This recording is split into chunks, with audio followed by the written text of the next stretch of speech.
Hey there, Internet friends. Welcome to another episode of That News You Care About, a weekly podcast where usually Logan and myself sit down and talk about the news of the week in video games. Logan is off this week, so I, Trevor Starkey, am taking over kind of the main hosting reins and running today with Cameron Abbott. How you doing, Cameron?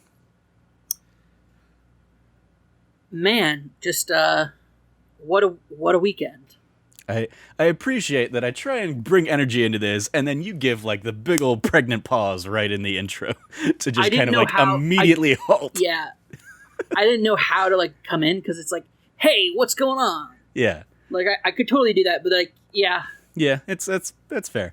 That pregnant pause and the failure of energy encompasses kind of what I was doing. The mood of the E3 week. Yeah, so we're going to provide an update to our predictions last week now that pretty much everything E3 related is out of the way. Cameron and I will go through and kind of tally up the points, and then we'll just kind of give our general impressions on E3 itself. I will give the heads up here that I have already talked a lot about E3 with Frank over on That Nerdy Site show this week. We basically had reacted to pretty much everything up through Sunday at that point in time, so I will have a few additional things here, and then also just kind of bouncing off and discussing with Cameron. But for more of my thoughts, you can certainly check that episode out. A little bit of housekeeping before we begin, though. If you like what you hear, please remember to like, subscribe, rate, review, share the podcast with your friends, all that fun stuff. And if you're feeling extra generous, you can always support us on Patreon at patreon.com/thatnerdysite, just like our wonderful Patreon producers do. So yeah, let's, before we dive into our personal highs and lows of E3 week and all that stuff, let's go back and look at our predictions from last week. I took notes, from last week's episode as we were going. So I have Frank's predictions, Cam's, Logan's, and my own. So we'll start off with Frank's predictions. Frank's first prediction was that we would see gameplay for Starfield and a release window of 2022, and then I came in and made a side bet with him that we would see specifically February 22nd, 2022 as like the release date. We ended up getting Starfield kicking off the Xbox and Bethesda conference, and admittedly, it had leaked out like an hour or so before the conference started, but they basically put a date on it of November 11th, 2022, so 11 years to the day following the Skyrim release. Whether or not they end up hitting that will be a prediction for next year, I'm sure. So my side bet, I owe Frank food. Next time he makes his way back out here to Arizona to see family, I'm sure I will treat him to some Portillo's or something like that. But I would argue we didn't really see gameplay. It was pretty much just it was in engine, but it was more of a cinematic tease than gameplay. Am I on the same? You were on the same page there, Cam. Yeah, I would definitely say it's not gameplay for sure. It is very much a. I would even go as far to call it a tech demo. Yeah. Like a tech piece, not even a full demo, just like a hey. This is kind of like the look we're going for, because of course the big questions coming into E3 were, we know nothing about Starfield other than it is a space-based IP from Bethesda. Yeah, that's it. Yeah. Like that's all we knew going into it. So getting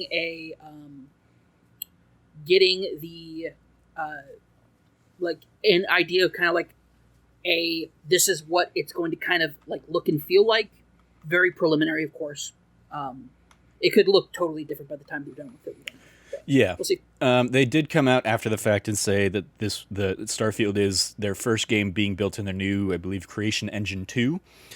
Which is ridiculous. So yeah, the absolutely ridiculous. The idea that they've just kind of been bandaging the old engine since like the Morrowind days and stuff is crazy.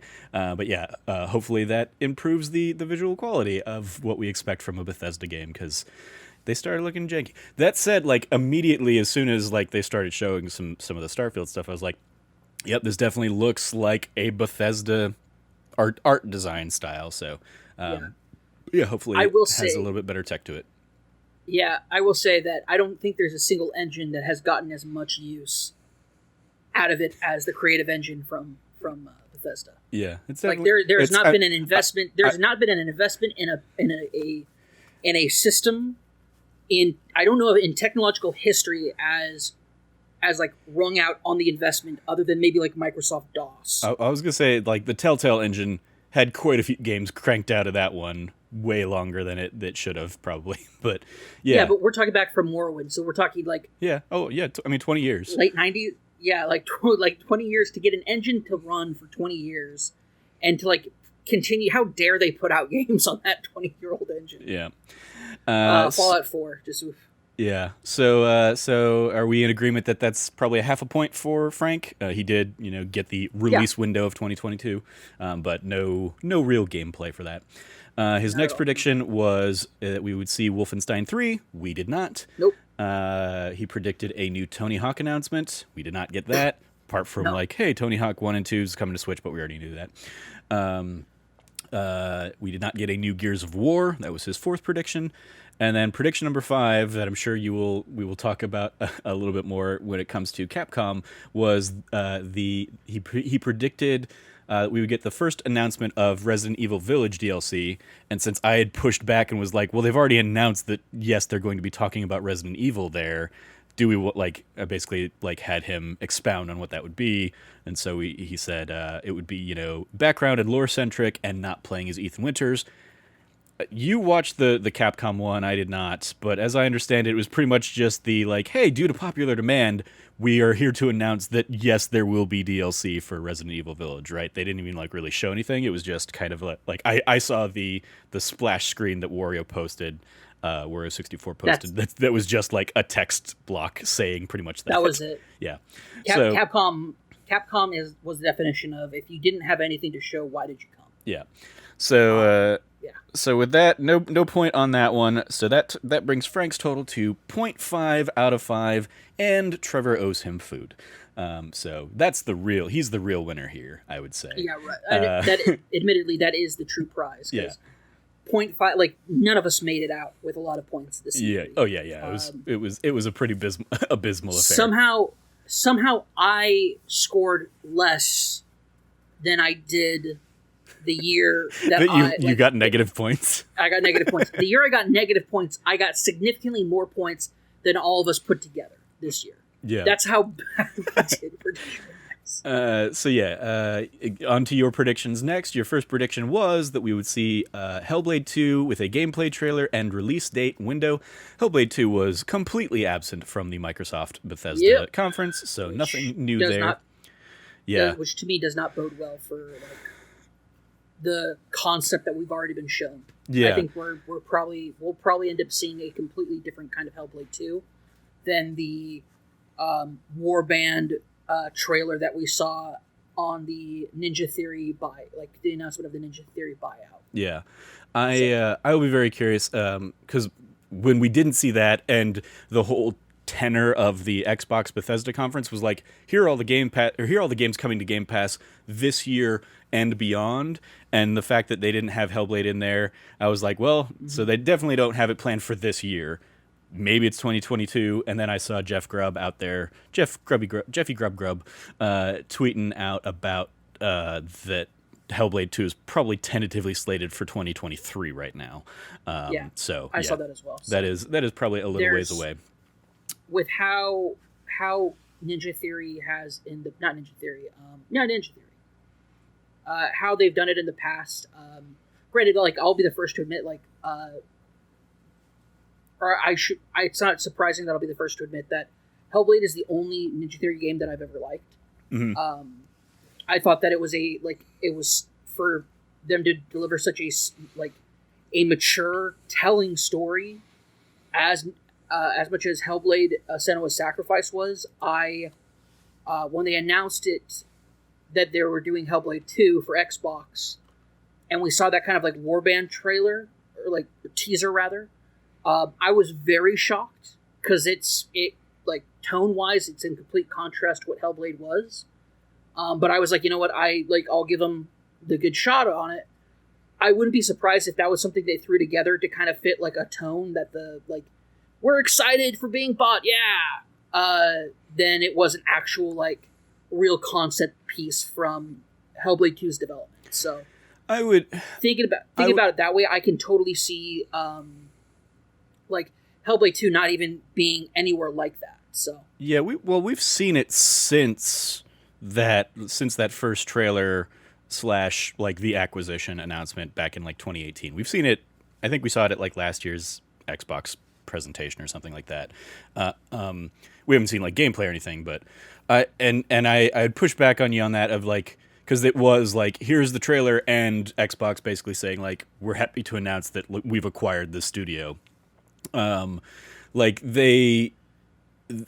a detailed cinematic like that isn't going to be like a like that's something that had to have been in the works prior to the acquisition would be my guess. So I don't think it would have been a like here we are to announce the game and the purchase by Xbox. But your next prediction up was Elder Scrolls Online. Blackwood would get which is the latest DLC or expansion, would get a big cinematic trailer. There was no big cinematic trailer. There was just kind of a general like Elder Scrolls Online, like, hey, if you're on Xbox Game Pass, here's what Elder Scrolls Online looks like.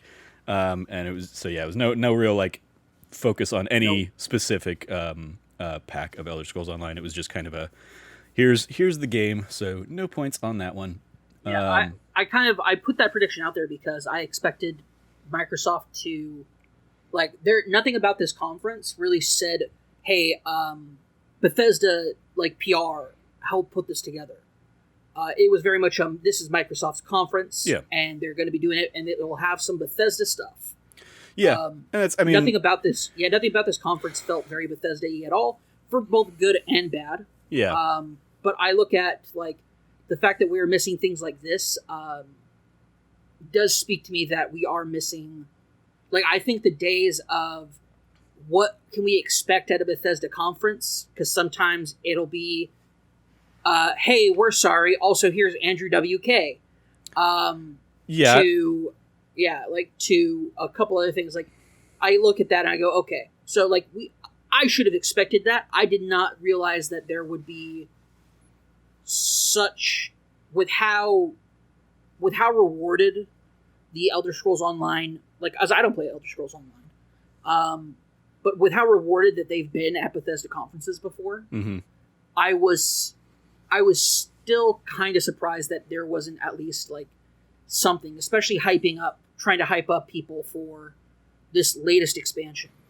Yeah, well, I think part of it is like timing wise, the expansion had already dropped, and that was one of those things like I didn't realize until after we'd wrapped on the prediction Blackwood stuff. Expansion's already dropped? Yeah, it came out at the beginning of the month. So it like damn it. the cinematic trailer that's out there for it is from like a couple months ago or something like that. So if I had realized that last week, I would have probably like given you the heads up on that.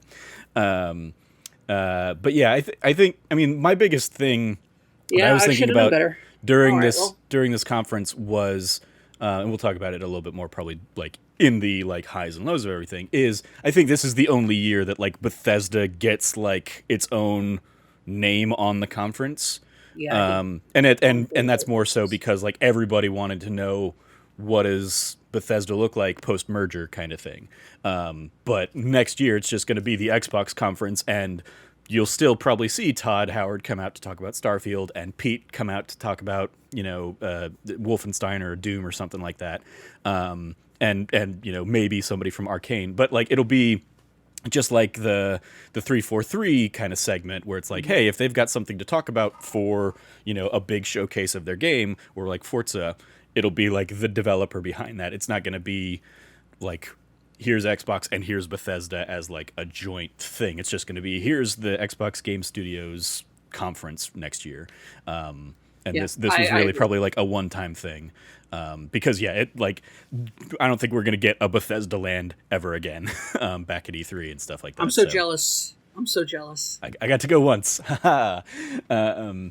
No, I think I think with Bethesda gone, like other conferences, like other like studios had other things this year, but I think that the day and age of an E3 like focused event of like a Bethesda conference, I think independent studios, like that was kind of the last tentpole of like a like non. I mean, like if the merger hadn't happened, we would have had a Bethesda conference For sure. alongside your Xbox and your Ubisoft and your Gearbox, and the conversation would have been like, well, at least Bethesda had games to show, unlike some of the other people that showed up and did conferences this year. And so, yeah, I mean, like, we kind of knew, well, taking one of those giant publishers off the table and throwing them into a first party studio is definitely going to like cut down on the amount of conferences during an E3. But it does also, like, I imagine the end result is going to be Xbox for the foreseeable future will have probably pretty lengthy conferences because they do have 23 studios that they're promoting, let alone third-party partnerships and stuff like that. So, yeah. I'm a bit sad that we're not going to, like, the weirdness of Bethesda conferences are, like, I don't think Greg Miller is going to be able to get a tap your leg twice moment out of Pete Hines in the future. So, I think he still might be able to, again, because maybe you think?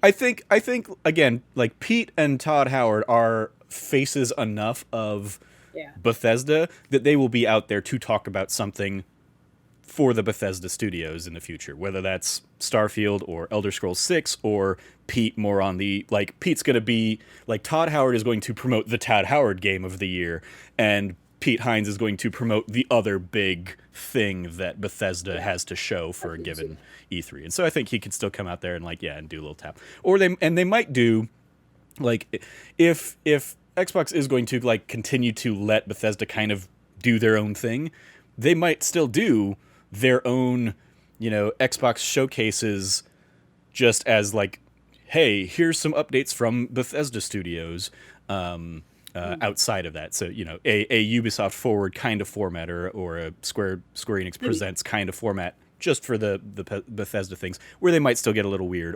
And even there, like, even getting weird, a lot of times getting weird has just been like, hey, here's a video showing like all of our developers talking about, how much they love working here and stuff like that, and how they've been here for years and years and years and stuff like that. So I think it'll be interesting to see, but I do also think that, I mean, as Paris Lilly always goes out there and says, like, you don't pay $7.5 billion to not change things and bring them into the fold and kind of consolidate in the same way that, like Tim Schafer still doing Double Fine stuff, still gets to do Day of the Dev stuff, but he's also, like in the Xbox conferences where appropriate and stuff like that. So, like, we didn't see him come out and announce Psychonauts and kind of, it was just a trailer kind of thing. So, anyway, Cameron's prediction number 3 was that we would see more Final Fantasy 16.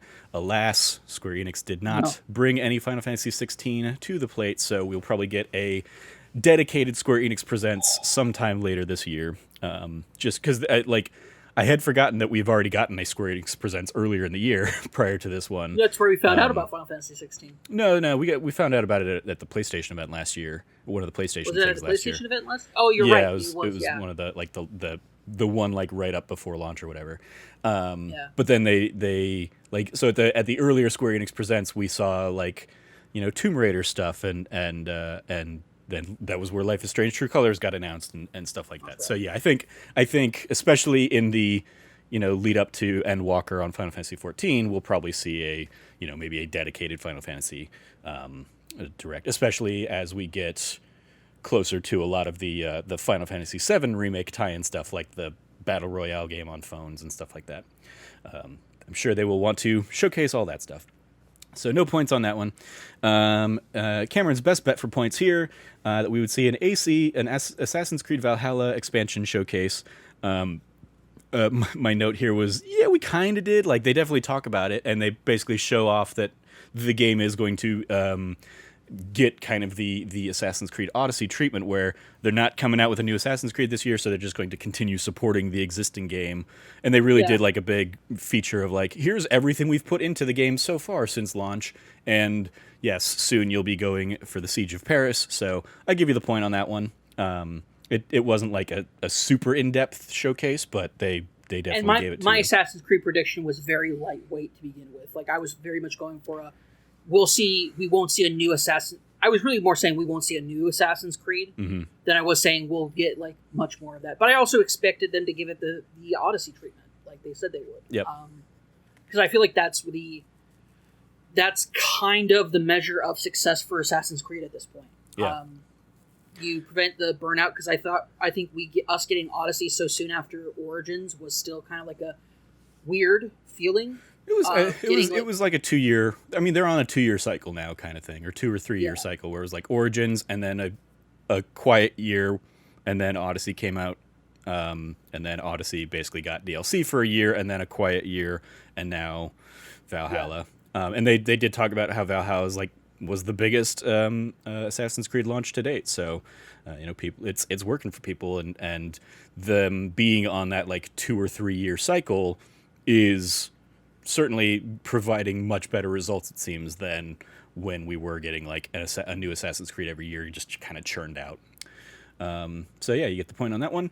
And then finally, you had that Nintendo's one more thing would be a new 3D Mario. It was not. It was in fact Breath of the Wild, which is going to be. To be fair, I got cucked out of that. Originally, my plan was to go for Breath of the Wild too, but I got cucked out of it by somebody we're going to be talking about in a little bit. All right. Again, though, you actively picked Hellblade. You admitted to actively picking Hellblade as your first prediction because you knew Logan would go for it. So, if we're going to throw the word cucked around, you kind of did it to him first here. Listen, did I get cuckolded after I had cuckolded somebody else? Exactly. Correct. Yeah. But I was still cuckolded. All right. Again, also, this is not how that word actually works, and we're using the like dickish version of it, so I'd rather not moving forward. So you end with 1 out of 5, so you are the leader for all intents and purposes here.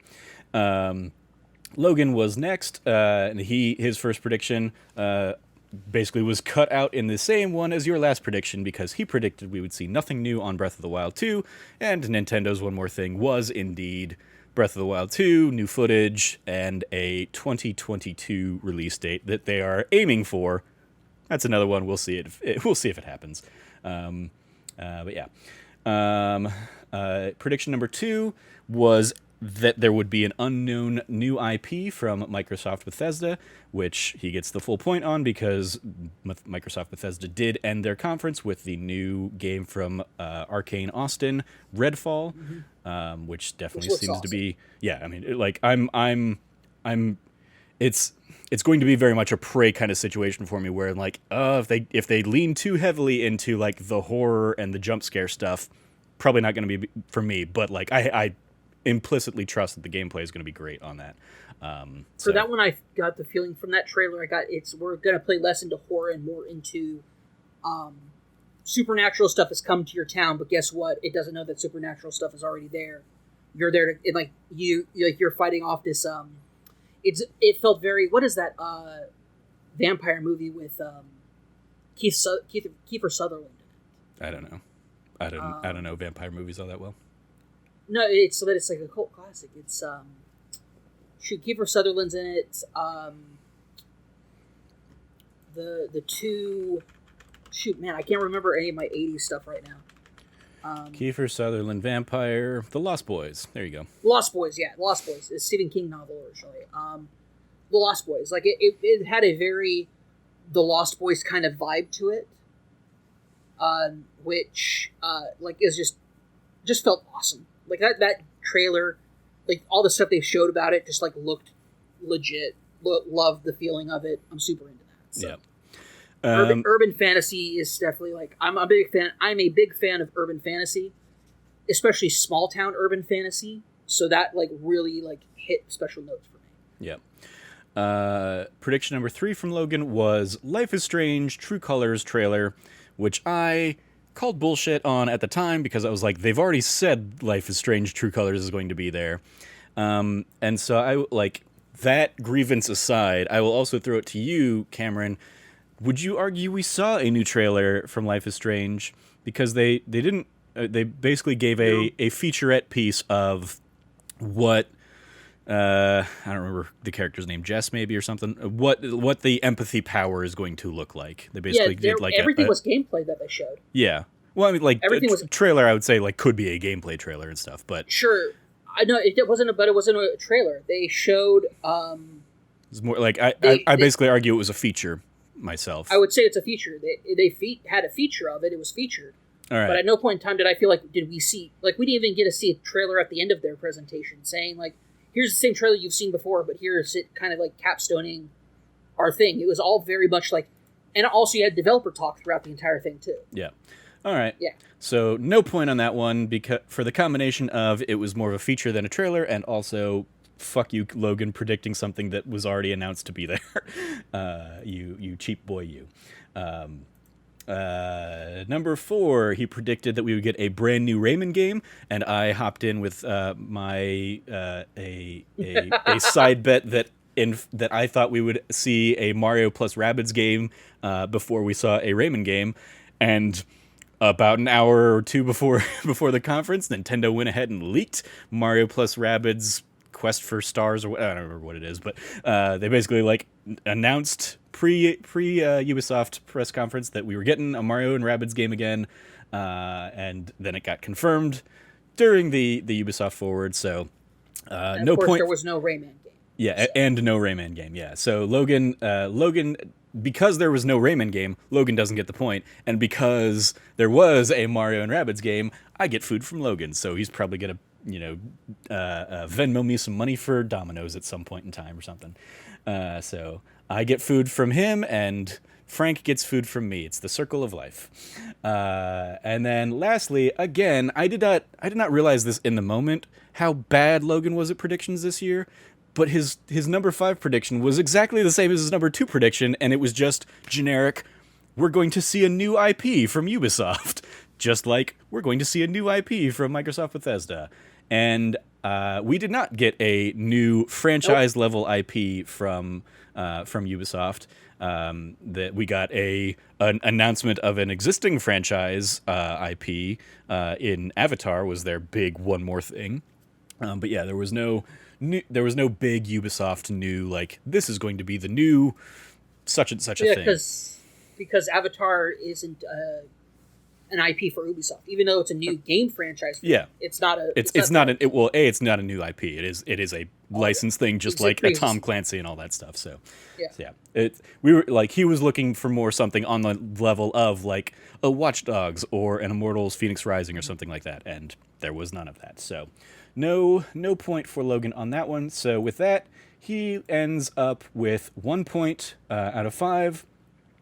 And because he owes me food, I'm gonna give the tiebreaker to you because he lost the side bet. So currently you are in the lead, which brings us to me. And I'll just jump ahead here and say you're gonna win with that 1 point. But my first prediction was my big, like, multi-part Xbox prediction. I predicted that we would get Forza Horizon 5 in Mexico, we would get Psychonauts 2 out now, and we would get a big, beefy re-reveal of Halo Infinite. I got basically, like, 4 out of 5 of those things, because we got all 3 of those games shown off. Forza Horizon 5 is in Mexico, and had a frigging stunning, like, trailer and showcase, and I'm very excited. Like, I'm not even a car guy, but I'm excited to hop into that one. We got Psychonauts 2, dated but not out now. It's coming out in August. And then we did get a big beefy Halo Infinite re-reveal with some new scenes from the game, as well as like a good Halo multiplayer focus, even outside of the multiplayer featurette that would go out the next day. They did a nice sizzle reel, like, hey, here's what, the free to play multiplayer is going to look like for Halo Infinite. So on that one, I give myself basically like 4 out of 5 parts of that one. So 0.8 is where I'm sitting on that one. Sound good to you? Yeah. Yeah. Wait, 0.8. Didn't you get the entire point for Halo? So all of those were, yeah. So I'm basically saying, like, I gave it as like a five parts. Part 1 was Forza Horizon. Part 2 was for Horizon. One prediction? Yeah, for one prediction. Yes. Oh gosh, yeah, I forgot. That's how you broke down yours this time around. Yeah, it was. I forgot about that. Yeah, okay, yeah. Yeah, it was big. If this had been 3 separate predictions, I would have smoked all of you guys. Yes, but I instead decided to make that a big old stupid one. So yeah, I'm basically giving myself 0.2 for Forza Horizon 5, 0.2 for it being in Mexico. 0.2 for point two. Yeah, I'm not like. I guess I'm not really giving myself 0.2 for Psychonauts 2, and then like point. Well, yeah, 0.2 for Psychonauts 2, and then 0.2 for Halo Infinite re-reveal, being big and beefy. So it's because technically, I guess I could like break it out down to like Forza, Psychonauts, and Halo were there, so that's 3, and then like each of their little add-ons, and I got 2 of those 3. So I could do like 5 out of 6 parts of that prediction. But I don't know I guess that's like 0.8333 repeating or something like that. Whatever. I'm not winning, so I don't care. That's fair. Prediction number 2 was that we would get a Fallout New Vegas 2 tease between Bethesda Game Studios and Obsidian. We saw nothing of the kind. Well, we did get an Outer Worlds 2 announcement. Oh, that was I was very surprised by that and very excited. Yeah. Somebody who very much loved Outer Worlds. Yeah. Oh yeah, likewise. And the whole trailer was very tongue in cheek of like, we're going to show you this because this is literally all we can show you because we've not even made a decision on the main character's face and all that stuff. Yeah, I really enjoyed that trailer. Prediction number 3 was was my Square Enix prediction. I thought we would see a hefty Marvel Avengers War for Wakanda trailer and date. We did not get the date, although the video itself would go on to say, as well as like press releases and stuff after the fact, basically like dated it for August, but still no real date. I thought we would see Spider-Man in Avengers, and then I thought we'd see something Tomb Raider related. Going off of the same logic earlier of like, well, they already announced Avengers was going to be there. I retracted any point I might have given myself for War for Wakanda, because of course that was the big thing they were going to show. So no point on that one for me. Number 4 was that the Gearbox E3 showcase would have the first non-silhouette look at the Borderlands movie, maybe with Jamie Lee Curtis and Ariana Greenblatt playing Tiny Tina, introing the then leaked Tiny Tina spin-off game Wonderlands. We did not get that. We got the game itself announced in Summer Game Fest ahead of the Gearbox thing, and then we got like 15 minutes of Randy Pitchford just walking around backstage on set for the Borderlands movie, not showing. So, I mean, technically, I guess he did show a first look at the Borderlands movie, but he showed literally nothing. And in fact, they covered up anything they might have been shown. So no point for me on that one. And god damn it, that was a big old waste of time. Oh my gosh, when he stood next to Kevin Hart, and I'm like, I feel so bad for Kevin Hart because, like, I feel bad for anybody who has to stand next to Randy Pitchford. Yeah, because like I just like it's the weirdest thing in the world watching that man walk around and act like things are totally awesome when like. I don't know. I just can't look at that guy the same after like everything we found out. Like, you know, the money he stole from his employees and he's a sleazebag. So my 5th prediction was my fun little weird one that at least 3 people would die in the Devolver Digital Showcase, and they pick this year of all years to not go on a murder spree. So no points for me on that one. Thanks a lot. How did you like the framing of that being like somebody got the vaccine, and so they had a fever dream from having the vaccine?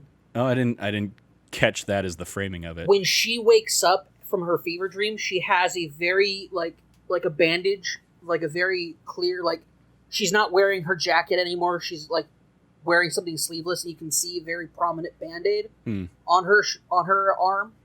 And it's very much like for me when I was watching, I'm like, oh, that's such a like Devolver's so good at picking up on the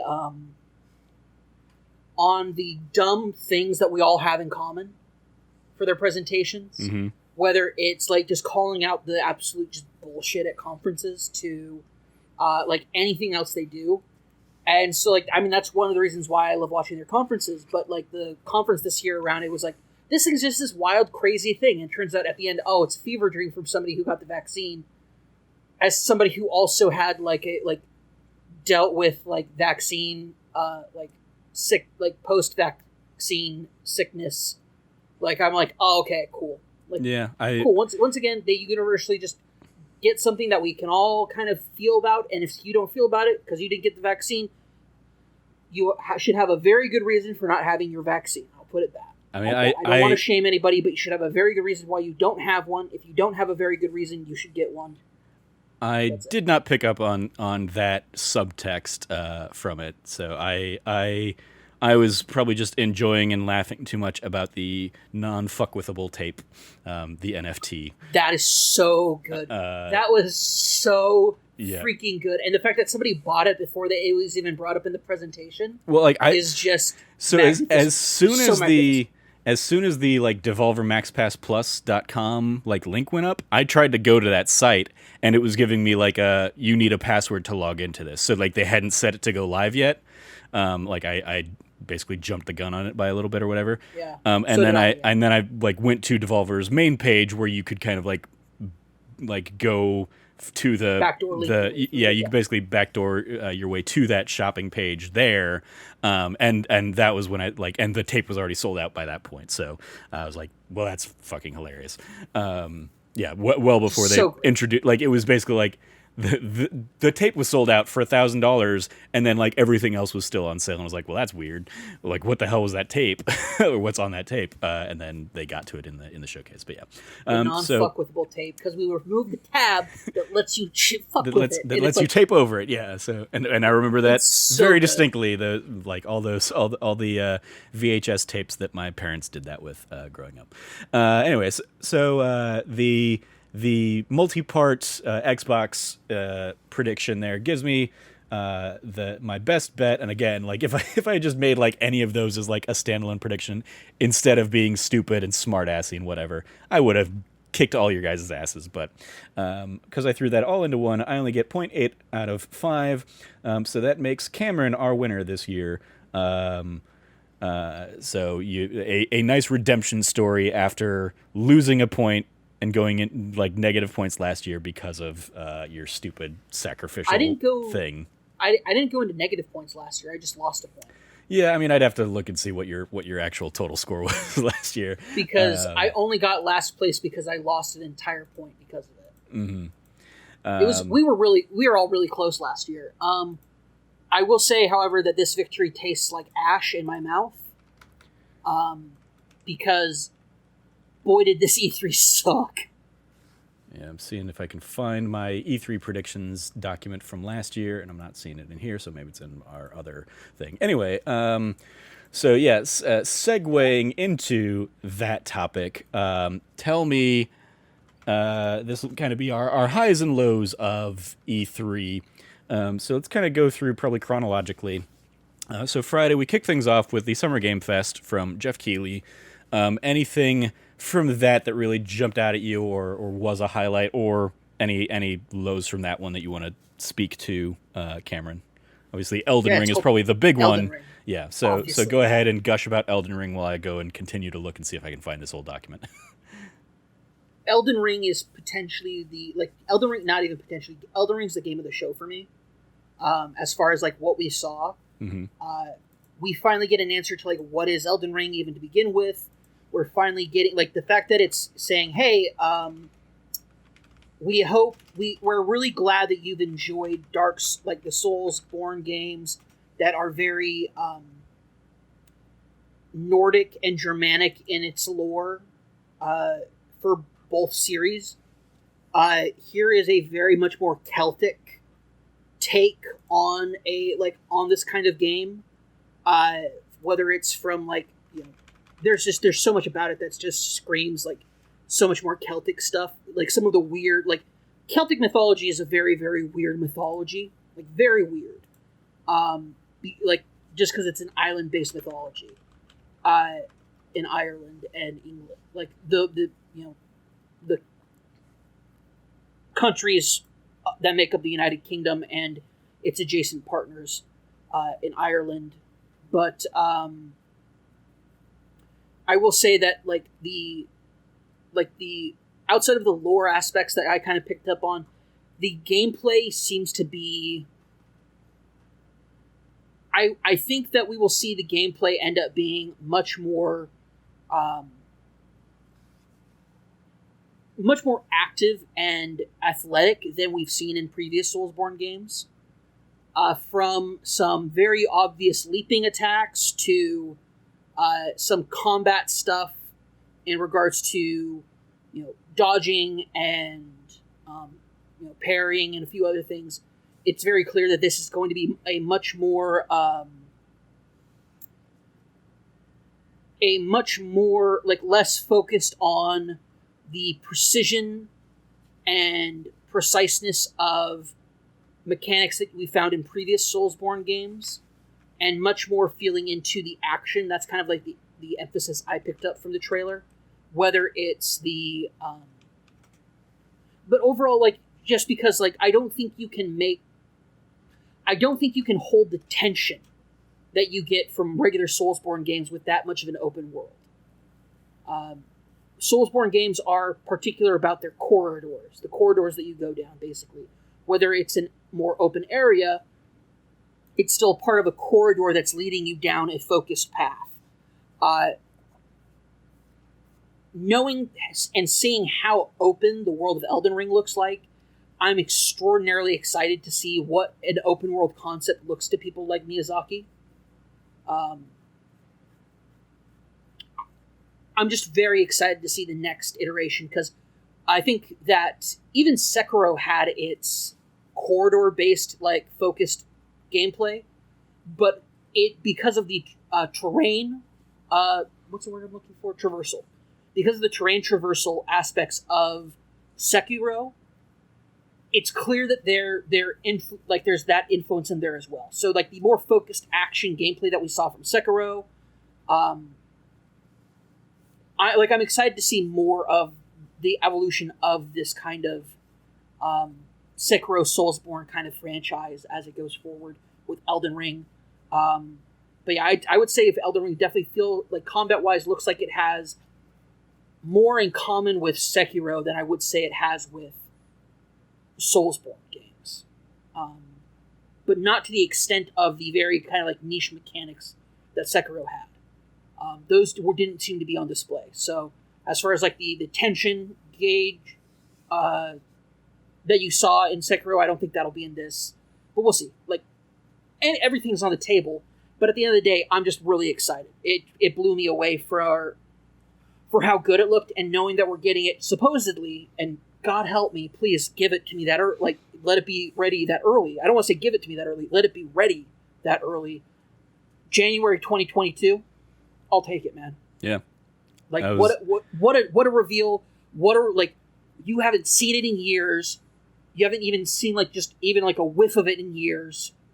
We put you put out on Twitch or on our Slack saying, hey, like, I'm surprised nobody had Elden Ring. I'm like, I've been burned so many times predicting Elden Ring, man. Yeah. I don't predict Elden Ring anymore. Yeah. Like, period. Like, you just don't predict Elden Ring because of how badly people have been burned over it, because we haven't gotten even a morsel out of it. But for us to get this much out of it was just exhilarating and exciting. I'm very happy for, the fans of Miyazaki and FromSoft that have been clamoring for this game for a while. Even though I have zero interest in checking it out. I mean, like, Demon Souls I enjoyed up to a point and then just have never gone back to it, and have never I still see it like sitting there by my PS5, and I just I look at it, I'm like, nope. I'm gonna instead hop into things that vibe with me way better. But I think that's great. I think that with how much time and effort you put into Demon Souls, I think even if you don't ever pick it up again, I think that you definitely got your worth out of it as far as as far as like your experience with it. I mean, like, same with Bloodborne before it. Like, I obviously it broke me playing it 24 hours straight, but like it also gave me a newfound appreciation for those games. And I always argue like playing Bloodborne for 24 hours straight probably like prepared me for Final Fantasy 15 that used a lot of parry mechanics, and God of War that used a lot of as somebody who prior to that game was much more about just like going in, hacking, slashing, guns blazing, and that's still by and large how I will play adventure games and stuff like that. Like, I have a new appreciation. I mean, like, Jedi Fallen Order, I really like Jedi Fallen Order, which is very Soulsborne light. And it like I enjoyed it for its gameplay, and I enjoyed it because I could switch it down if difficulty was getting too tough for me or something like that. Which FromSoft just has no interest in doing. Which fine, whatever. Don't need to dive into that rage-fueled debate anymore. But I was very happy for everybody. Even though I don't understand the like fervor behind it, like it is lost on me. So actually, my favorite thing, weirdly, that came out of the Summer Game Fest announcement was the official confirmation of 2 Point Campus, which had been leaked by like Xbox a week or so before or something like that. But that's basically the follow up from the 2 Point Hospital people that we have seen multiple times at multiple other conferences throughout the week. I was about to say, I was like, did you enjoy seeing that same trailer again and again and again through every other single conference? I mean, like they at least in a couple ones that I'd seen, they changed it up a little bit here and there. But I love that sense of humor. It is former Bullfrog people that worked on like Theme Park and Theme Hospital from like the PS1 days and PC back when I played PC and stuff like that. And I never put a ton of time into 2 Point Hospital because it was PC originally, and then by the time it did come to consoles, I was just busy with other things, but did love what I played of it, and it gave me just like that fun nostalgia to that. And seeing this and basically it being like, hey, we're setting it on, you're going to create a college campus kind of thing. I'm like, okay, well, I will definitely try and check that out too. So that was my game of the Summer Game Fest. And then like, I mean, obviously we talked about it a little bit already, the Tiny Tina Wonderlands things. I'll probably check that out because I enjoyed the Assault on Dragon Keep DLC, and if it's got that same kind of like vibe and feel to it, it'll be a dumb fun thing to hop into. Maybe you, me, Frank, and Logan will do some 4-player co-op or something.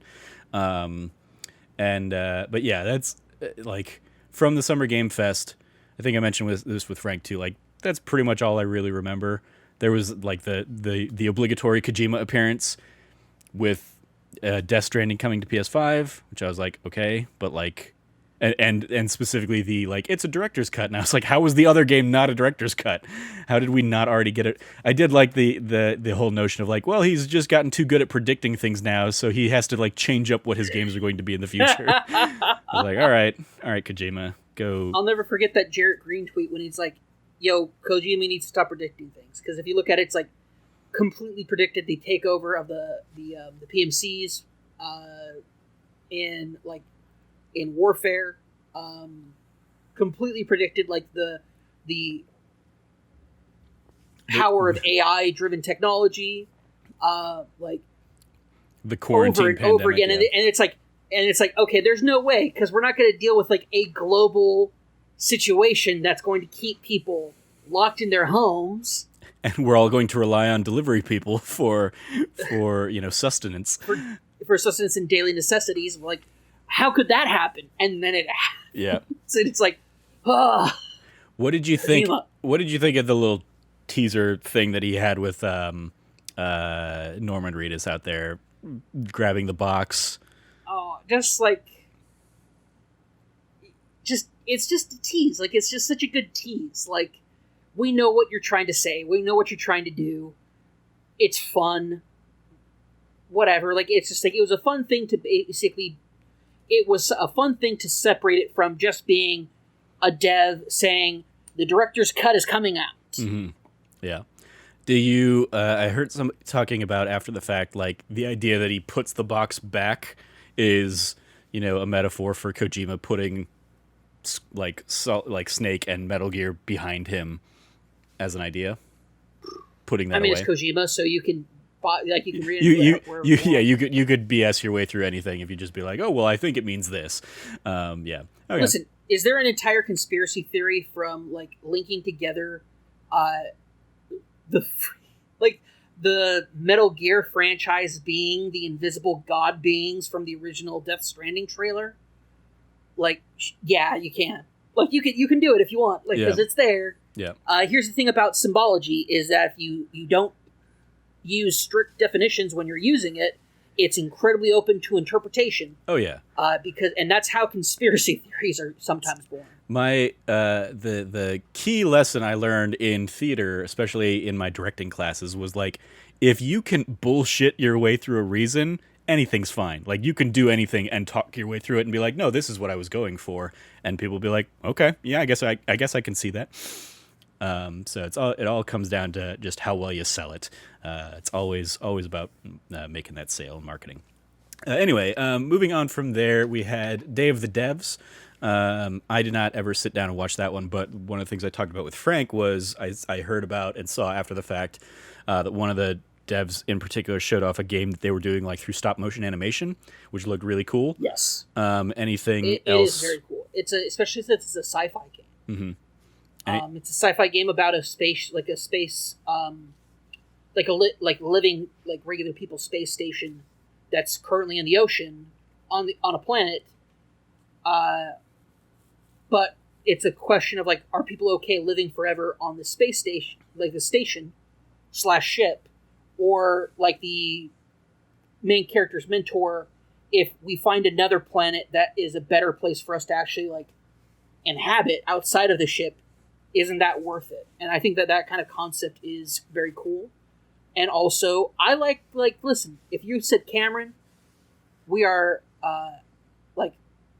here's the thing. I love the idea of, and this is bad in me to say this, but I love the idea of settlements.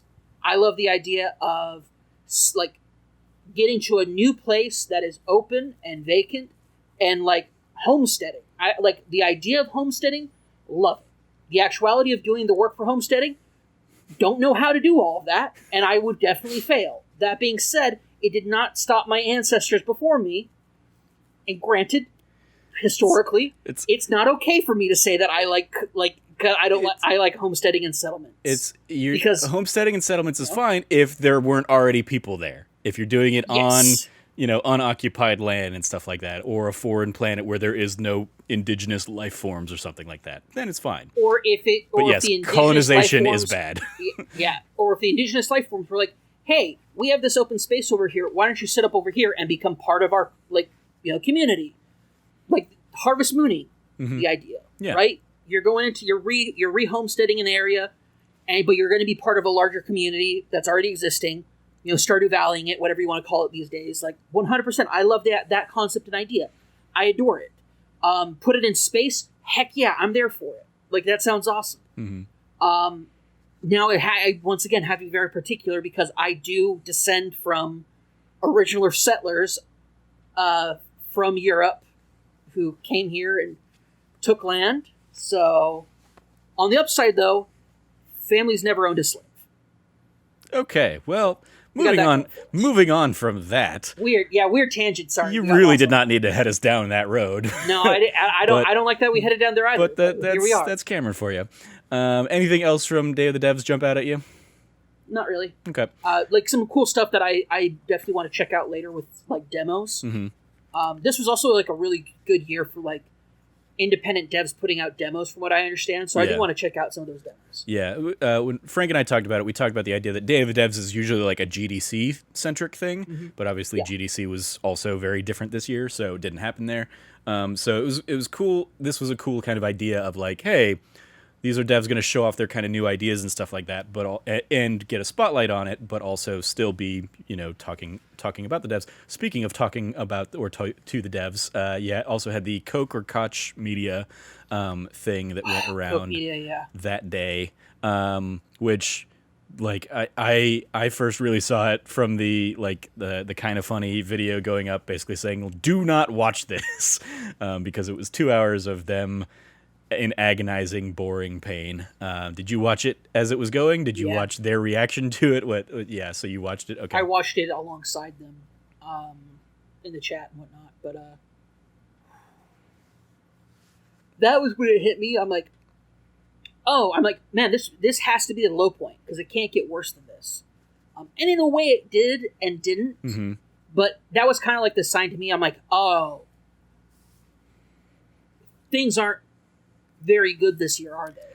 Yeah, it was so obviously like a completely new kind of like publisher like developer thing coming out. They had a little thing in the Summer Game Fest basically announcing like, here are the 12 games we're working on or whatever. So this was a chance to kind of do a deeper dive into that, I guess.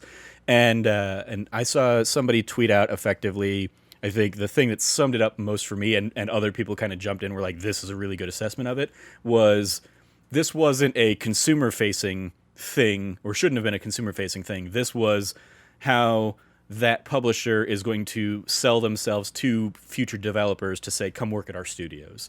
And so it was much more in the vein of like a GDC type of presentation, but they tied it to E3 and got a big old showcase and got a whole bunch of eyes on it. And everybody was like, this is not what E3 presentations are supposed to be about. So yeah, a lot of it was about like, what's it like working with a publisher like Koch Media, and like, how do you think that it's affected like how your game's going to turn out? And like that's fine. Like, I think if I was a dev and I needed a publisher and Koch Media was offering, and I saw this, it would give me a lot of like, okay, I see people who are like my peers in the industry talk about their experiences with Koch Media being positive. Like, it's a good PR thing, but for a conference for because this is part of the conflict of E3, which is E3 is at its core and always has been not a consumer show, but an industry show. Mm-hmm. Like, it is an expo. It is meant to be for like OG E3 was for, sales reps to go to see what the new products were from the video game industry. Yep, it was for the guy from Walmart to figure out how much shelf space he's going to need that season for all the holiday sales and stuff like that. Yeah, like that's what that at its core, that is still E3.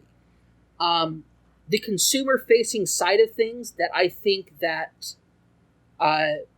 Xbox has played into over the last couple of years. Nintendo isn't even there. They just said like they will have stuff at E3, but their conference is happening through a Treehouse and a Direct. I mean, like Nintendo they were the first ones to jump to like a recorded presentation via Directs. They've always still kept a presence at E3. Like I remember going and playing Super Mario Odyssey at E3 in a very extravagant booth. Charles Martinet was there, and signing autographs and stuff like that. And so like they've continued to support the E3 experience into the consumer era where they've started letting people go there. Much more so obviously than your PlayStations who have stepped away, your EA who is going off and doing their own thing outside of the expo hall and stuff like that. So yeah, they're still there. They're just not doing the let's get everybody up on stage and do a live presentation where a million things could go wrong. Let's do a more polished kind of thing instead of renting out a theater or something like that. So, but yeah, I take your point in that E3 is very much in a weird shifting landscape, but the ESA behind it is still very much trying to do like the business to business side of things. I would say this one in particular, Koch Media in particular, felt like something that might have been an in-person presentation or even like the same presentation recorded, but shown to developers behind closed doors in like meeting rooms and stuff. Yeah, I would have likened it to, based on, again, my very limited experience with it, I would have likened it to those the almost conference panels at a showcase or at a GDC a thing, or something, like a GDC kind of thing where it's like, okay, like they showed off the games and now this is the developers talking about the process or something like that. Or, and they were talking some real inside baseball stuff. Yeah. Because a lot of that stuff was going over my head, and I'm not completely oblivious to game dev speak, but I'm certainly not well versed in it whatsoever. But I would say I can pick I know I can kind of pick up. I like watching GDC conferences or reading through the notes of a GDC conference.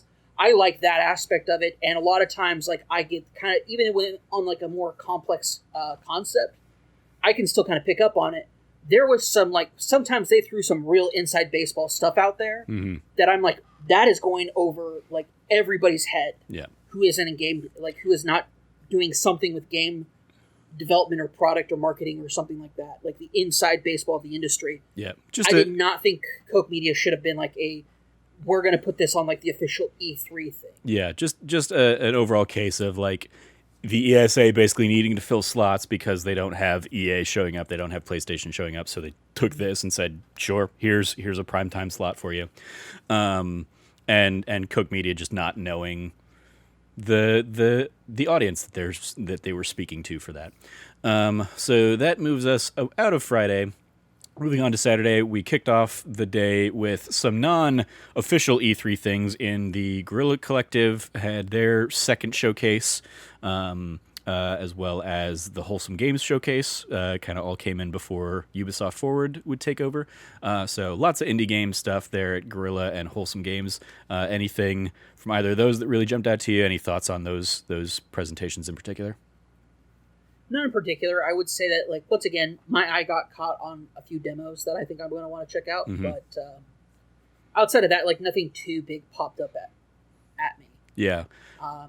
For like, me, I didn't. Nothing really grabbed my eye outside. Like, that was new. Yeah, that for me, like a lot of the games that I saw in those were games I've known about from PAXs and stuff like that. So it's like great for people that haven't made the trips to PAX or something like that to see them. And as you kind of touched on, like the fact that you can go and like a whole bunch of them have demos up on Steam and stuff like that is really cool. Especially the ones that also have stuff on Xbox and whatnot, and just the increased proliferation of demos is something I love to see again. So shout out to those teams.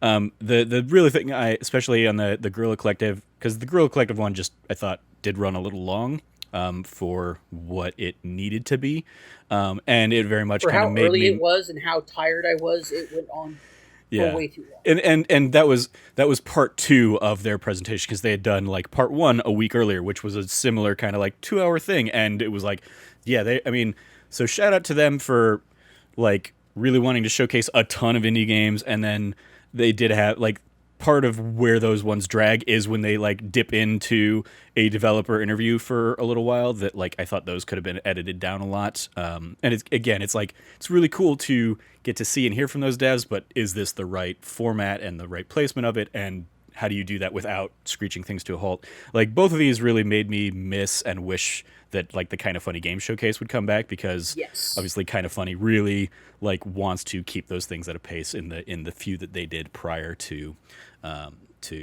kind of leaving it behind. But I will definitely say, go support indies. I will say we need something like the Kind of Funny Games Showcase to replace a lot of these like indie, like to basically conglomerate a lot of these indie shows into a palatable, for the consumer based presentation. Because I think that is very much lost on what we saw them when they were pieced out. Not only were they pieced out, some of them had repeat trailers and repeat stuff. Yeah. But for the way that it's been, like, it was paced out like over the course of the entire weekend, just did not do it any favors. I would have preferred to go into a 2 to 3 hour showcase where I saw all of them all at once and taking my notes on it, like, because like another thing about these is that I didn't bother taking notes at just about any conference because I didn't feel like I was pulling anything from them. And that's kind of like my approach to, like, we were not going to be very hands-on for E3 this year. That was a decision that we made, which I actually honestly think that was 100% the right decision. At the time, I kind of questioned it. I'm like, maybe we should still try to be more active about it. But after this weekend, I think we 100% made the right decision by like doing recaps and not focusing too much on the show itself while it was going on. Yeah, like, because I cannot imagine what it would have been like for us to try to pretend to be entertaining during some of these showcases.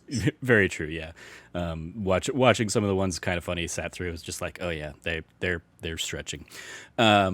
like for me, like I certainly I continue to be a fan of indies and stuff, and the best part of often going to PAX is getting to see all these games and stuff like that. I like the idea of like the Wholesome Games showcase being like, Yeah. hey, we're bringing together a whole bunch of games around this idea that aren't combat centric and stuff like that, Yes. to put a spotlight on those types of indie games. But yeah, the the fact that you do have indies everywhere else. You have Guerrilla Collective doing their own indies. You have a whole bunch of indies showing up at the PC Gamer Showcase. You have a blink and you'll miss it indie showcase in E3 itself. That like it was really hard to get all eyes on like one dedicated thing. So and which is why some of them I'm sure reached out to a whole bunch of other people and were like, hey, can we be in your showcase? Can we be in your showcase? Can we be in your showcase? Because Yeah. they still need to make a name for themselves. They still need to try and move the needle on their games, try and get wish listed and stuff like that. So I don't fault them for that.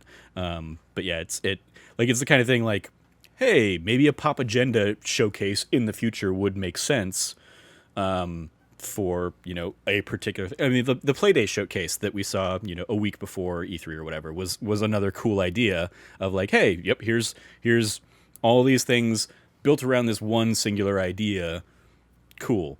And it's just like the indie space is just so hard to really do. I mean, like, unless we saw like, It's such a saturated market. Yeah. It's such a saturated market. unless we saw like Kickstarter come in and be like, hey, like we've brought all these games that have either been kickstarted or that are looking to be kickstarted. We've brought them all together for a showcase. Here are updates on the ones that were successfully kickstarted. Here's announcements for the new ones. Like that's the only other kind of avenue I could see being like a, hey, this would make sense for indies, because otherwise it is just like, how do you get all those different people together? It's what the Guerrilla Collective is trying to do, where it's just people are sending in, here's a trailer, here's me talking about the game, and it's Yeah. what Kind of Funny did as well. It's like it's taking in 60 different voices and trying to make them into like one cohesive thing, which is just really hard to do. So I don't fault anybody that's trying to do it. In fact, it's something I would love to try and do myself. I've gone out there on record in the past of like, I would love a future where Kind of Funny has like a branch of their business that is doing quarterly games daily show or games showcase or something like that, and just working with developers to make that happen. But alas, it looks like they're not really heading that route right now. So Well, I don't think anybody's on that. Like, let's be real here. This is a show they put together at the tail end of a pandemic. yeah, I'm not here to say ESA should just shut down E3 going forward. What I'm saying is, after having no E3 last year, and then having this very different kind of E3 this year, I would not miss E3 if E3 walked away. If E3 dissipated and just became the big companies doing their own directs or presents or whatever as they see fit, and not trying to build everything for this 1 week in June that leads to a ton of crunch, as we've seen in multiple stories over the years. And everybody's just trying to get this thing for this artificial deadline that the ESA has imposed. What we saw last year was like, hey, yeah, they held off an announcement because they didn't have it ready. So we saw, Rocksteady come out and eventually, or Warner Brothers eventually come out and announce the Batman games finally when they were ready to show them off or something like that, instead of trying to like push to get it in there by a certain such and such team. I would love to see in the future of E3 being, we are going to be putting out for the consumer this stuff, but then still have like a trade show floor for industry people. I just don't think, and the reason I know why they've gone this route is because PlayStation, Sony's gone, EA's gone, Nintendo, the show floor space isn't being occupied, which means money isn't coming in for this event. So they're wanting to bring in the public. And I've long since criticized, I understand why. If I was still a member of the general public of video game players, I would E3 is still kind of the mecca. I look at E3 very differently after having worked a couple PAXs. like working a couple of smaller conventions, not even a like full on trade show.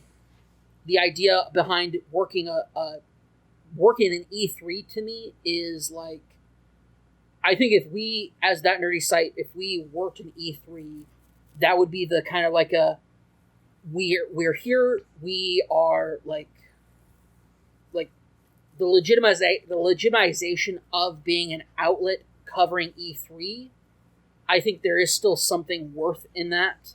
But if it's something that like we would have to buy general public passes for, I wouldn't see it as like as the same thing.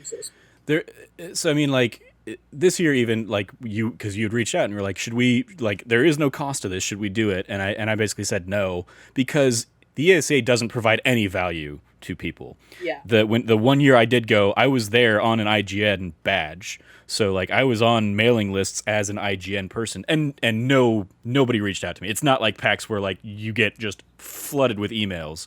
The only way I would have gotten appointments is if I knew like specific PR people to set up appointments and stuff. The only like real thing I got to see on the show floor was South Park, The Fractured But Whole, and that was because Yusuf hooked me up with like a demo check, or like a coupon basically for a, get to the front of the line, here's a media badge demo, because he was working the booth at E3 that year.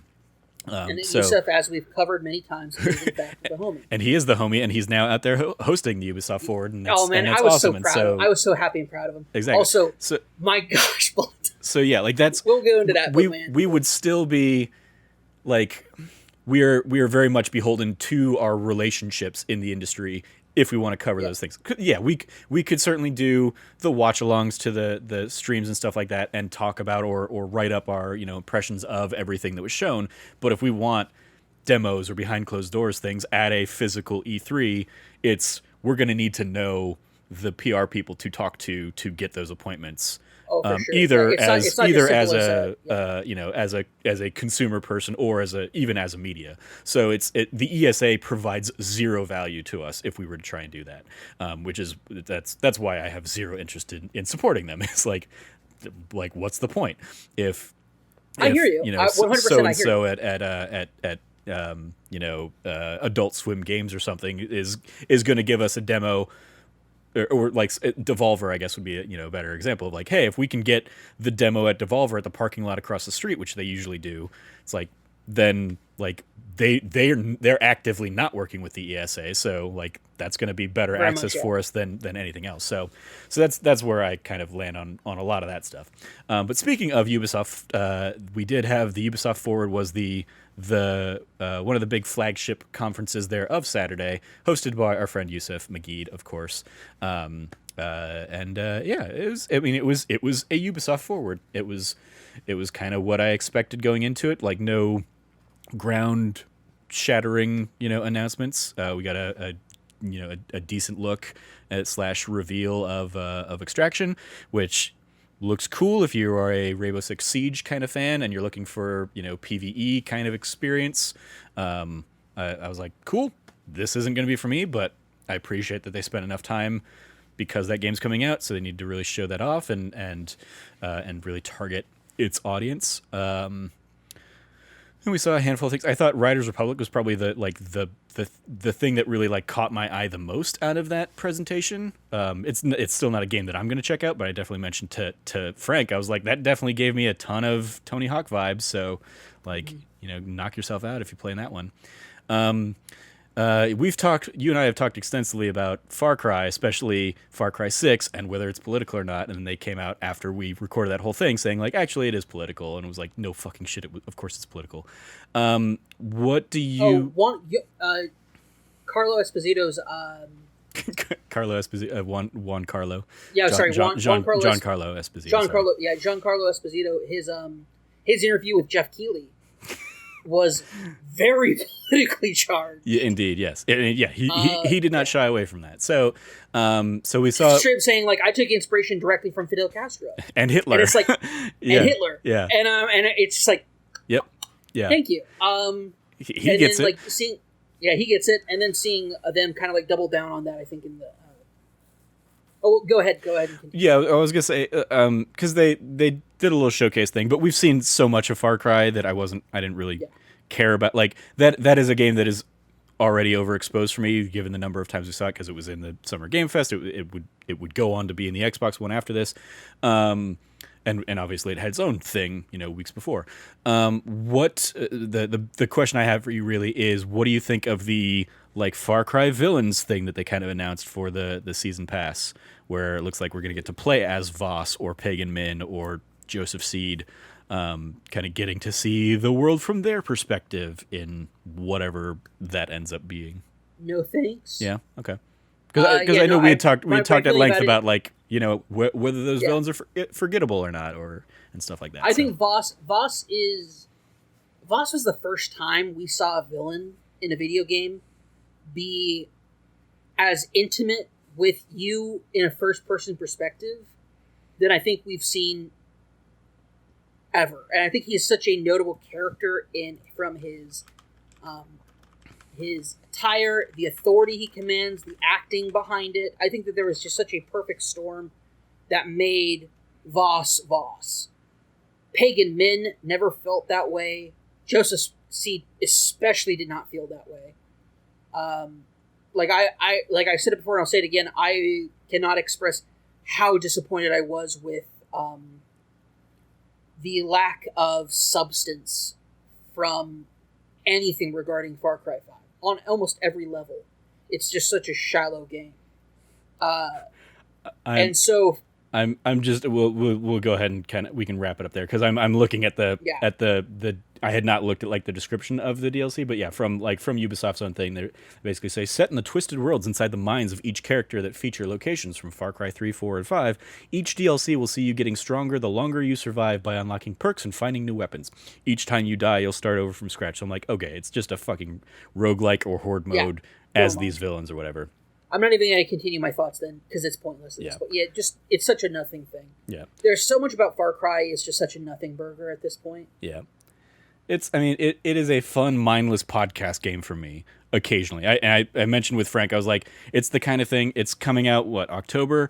So, by November or December, that thing will be half off, and you can just buy it, on sale, because that's what Ubisoft does with all these giant open world things. So maybe while you're hopping into Elden Ring in January, I'll be like, all right, there's nothing for me to play, so I'll go ahead and spend $20 and play Far Cry 6 for a week or a weekend or something like that. That's kind of my thoughts on the game at this point. And then they ended with kind of the Avatar, which did nothing for me. I have zero interest. I've never watched the movie Avatar. Eventually, I'm sure I'll sit down and we'll do it for that D Plus show. Have you seen Pocahontas and Dances with Wolves? I mean, yeah, like Fern Gully, Pocahontas, Dances with Wolves. Like I know what Avatar is about, and I know that all of those are better. If you've seen those films, better than it. But if you've seen those three films, you have seen anything Avatar has to offer you, except blue aliens with tail sex and whatever. Blue aliens with tail sex. That's it. Yeah. I'm sorry, but that's it. And it was not a good movie when it came out back then. Right. It's certainly not a good movie now. It was the spectacle of like James Cameron 3D movie kind of thing.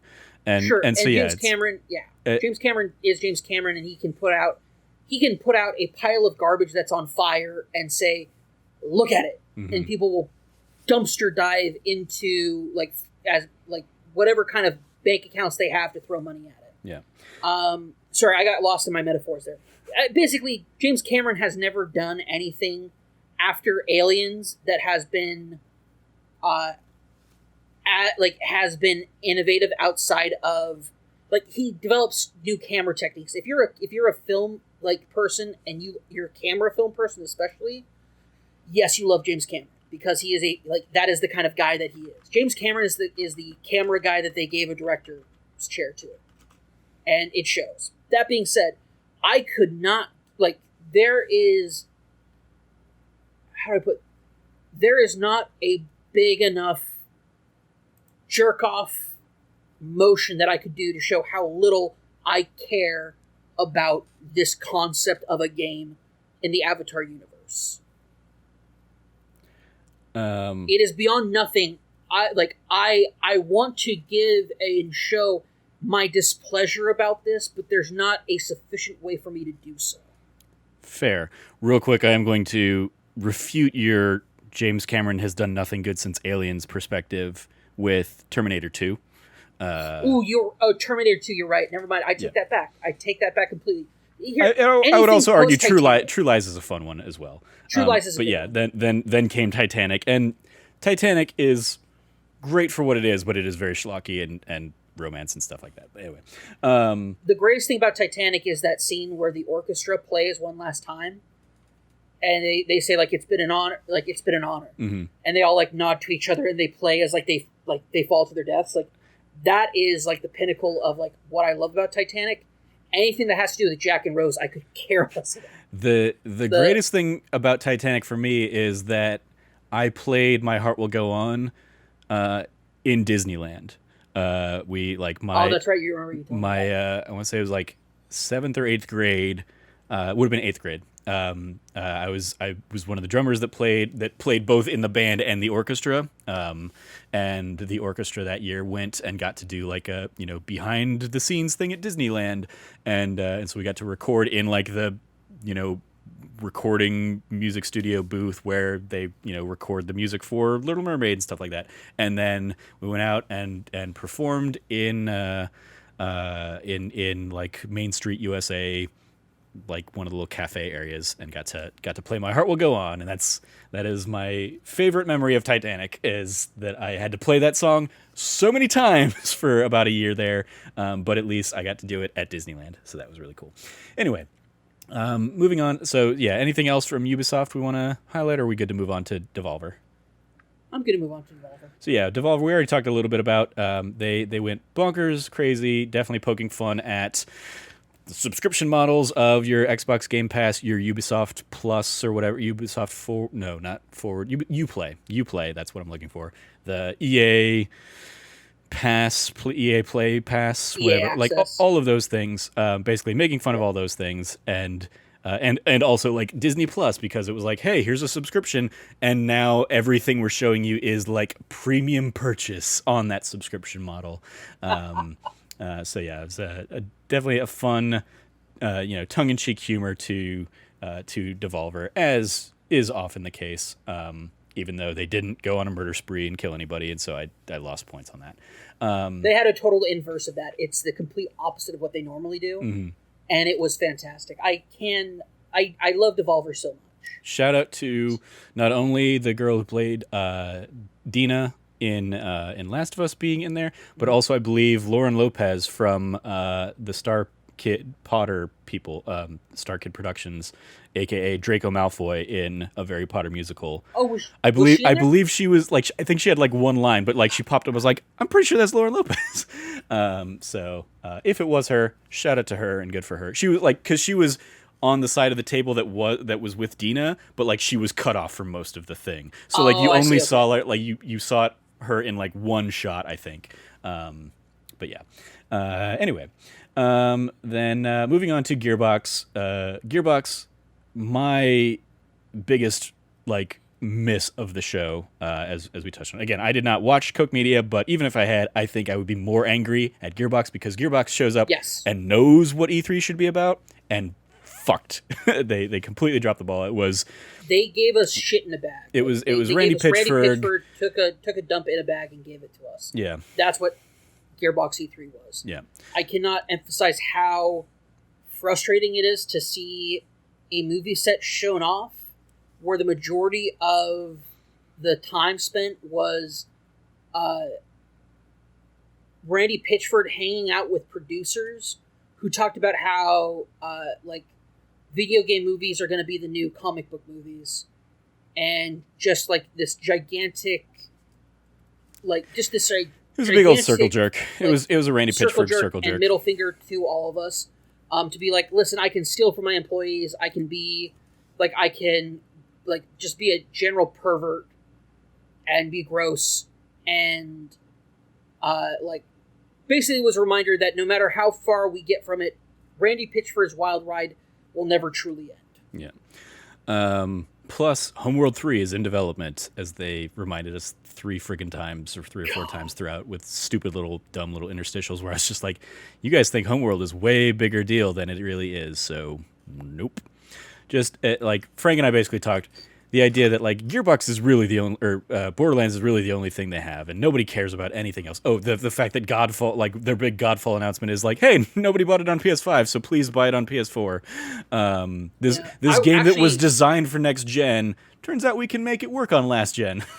It's like, that's not, that doesn't bode well for that game. If you want, you can buy the, so I bought the $100 version of Godfall for $40. Cameron is for audio listeners. Cameron is holding it up on the camera. He has it. He had it right there for him. That is still a game where I was just like, there was never anything appealing to that game for me, and I basically, like, it was from the off. I was like, this is just another Battleborn. It is just like Battleborn was them trying to chase the hero shooter kind of like craze. This is them trying to chase the Souls thing. Not even Souls. This is them trying to chase the live service thing, which admittedly, is that like, what this is? Because this doesn't. So I mean, it is not a live service, like no, but it has the vibes of a live service. It's I can see that. It's Destiny, but with hack and slash mechanics instead of shooting mechanics and stuff like that. It's funny because I'd actually way more compare it to Warframe. Okay. Like it I've feels never very played much Warframe, like, so I can't. It's okay. If I were to describe it, I would describe it as a high fantasy version of Warframe, but with a far less interesting story. Yeah. The story is very boring. Anyway. And not why I'm playing the game. Right, so. yeah. Anyway, so Gearbox, their presentation sucked, and they were very much a, like, hey, if you don't have anything to show, don't do this. There was no point. And it reinforced why I never pay attention to what they're doing at PAX anymore. Because they always get, like, a keynote at PAX or whatever, because Randy shows up and he will gladly take a mic for an hour and do magic tricks and shit like that. And it's like, yeah, but he is just he's just masturbating on stage in front of everybody. It is all to feed his ego, and I just don't give a shit. He's just a narcissist, and I'm tired of his narcissistic bullshit. Yeah. So Sunday we had what I would argue is probably the best show of the week in the Xbox Bethesda showcase. 100%. You in particular, you wanted to talk a lot about the whole mentality that they're putting behind Game Pass, because obviously the big thing was they right from the top, and I missed it when I was watching it the first time until they kind of circled back around to it. But they basically said, like, we're going to show you 30 games today. 27 of them are coming day and date to Game Pass, and so it's basically everything in their showcase is Game Pass except Battlefield 2042, Far Cry 6, and Diablo 2. And so I mean, definitely it was the first 7 games we saw or whatever it was, like, you know, play it on day one with Game Pass. So yeah, what did you want to say on that topic? So my biggest complaint about Game Pass so far has been the disparity between console Game Pass and PC Game Pass. Okay. And whenever a game comes out and somebody says, like, Snowbike Mike will say it's on Game Pass, and it's like, well, hold up, is it on all of Game Pass, or is it just on console Game Pass? Is it only on? Because here's another thing: there are some games that are only on cloud Game Pass, like the Microsoft Azure cloud aspect of Game Pass that exists. Some games are only for that, and then some games are only for PC Game Pass. Mm-hmm. And there's always been a big what did this actually come out for Game Pass wise? That they have this time around. They did, I think, such a great job. If you look at any of the key art information that came out after and during the conference, they have completely they have heard this complaint. They have put it forward. And there is now an icon for each one of them. And the majority of those games they announced had all 3 icons on them, mm-hmm. which very much impressed me. I'm very glad, because something I remember from, was it 2016 or 2014, 2015 when Phil Spencer came out and said, we are this is the future of Xbox, is that we are no longer just making console exclusives. We're going to be joining up, Microsoft and PC games are part of our portfolio now. We are no longer strictly making games just for console. And a lot of people gave them a lot of crap about it. I was somebody back then who said, this is great because I love a lot of Xbox properties, but I don't see a reason for me to own an Xbox when there are only about like 1 to 2% of games that I want to play are locked on that console, and the rest are available to me on PC. Yeah. Knocking down those doors over the years, she's completely knocked down walls between them. Gears of War 5 was a day and date Game Pass for PC and Xbox. And we're just continuing to see that. But lately in the last year or so, I very much have seen a drought of PC Game Pass games. Where like the games we're getting on Game Pass are PC games, but we're not seeing Xbox Game Pass games that are interesting also being on Game Pass for PC. One big one recently that I'll point out is Chivalry 2. Chivalry 2 is not on PC Game Pass, which is a really strange thing considering the fact that Chivalry is a PC exclusive game.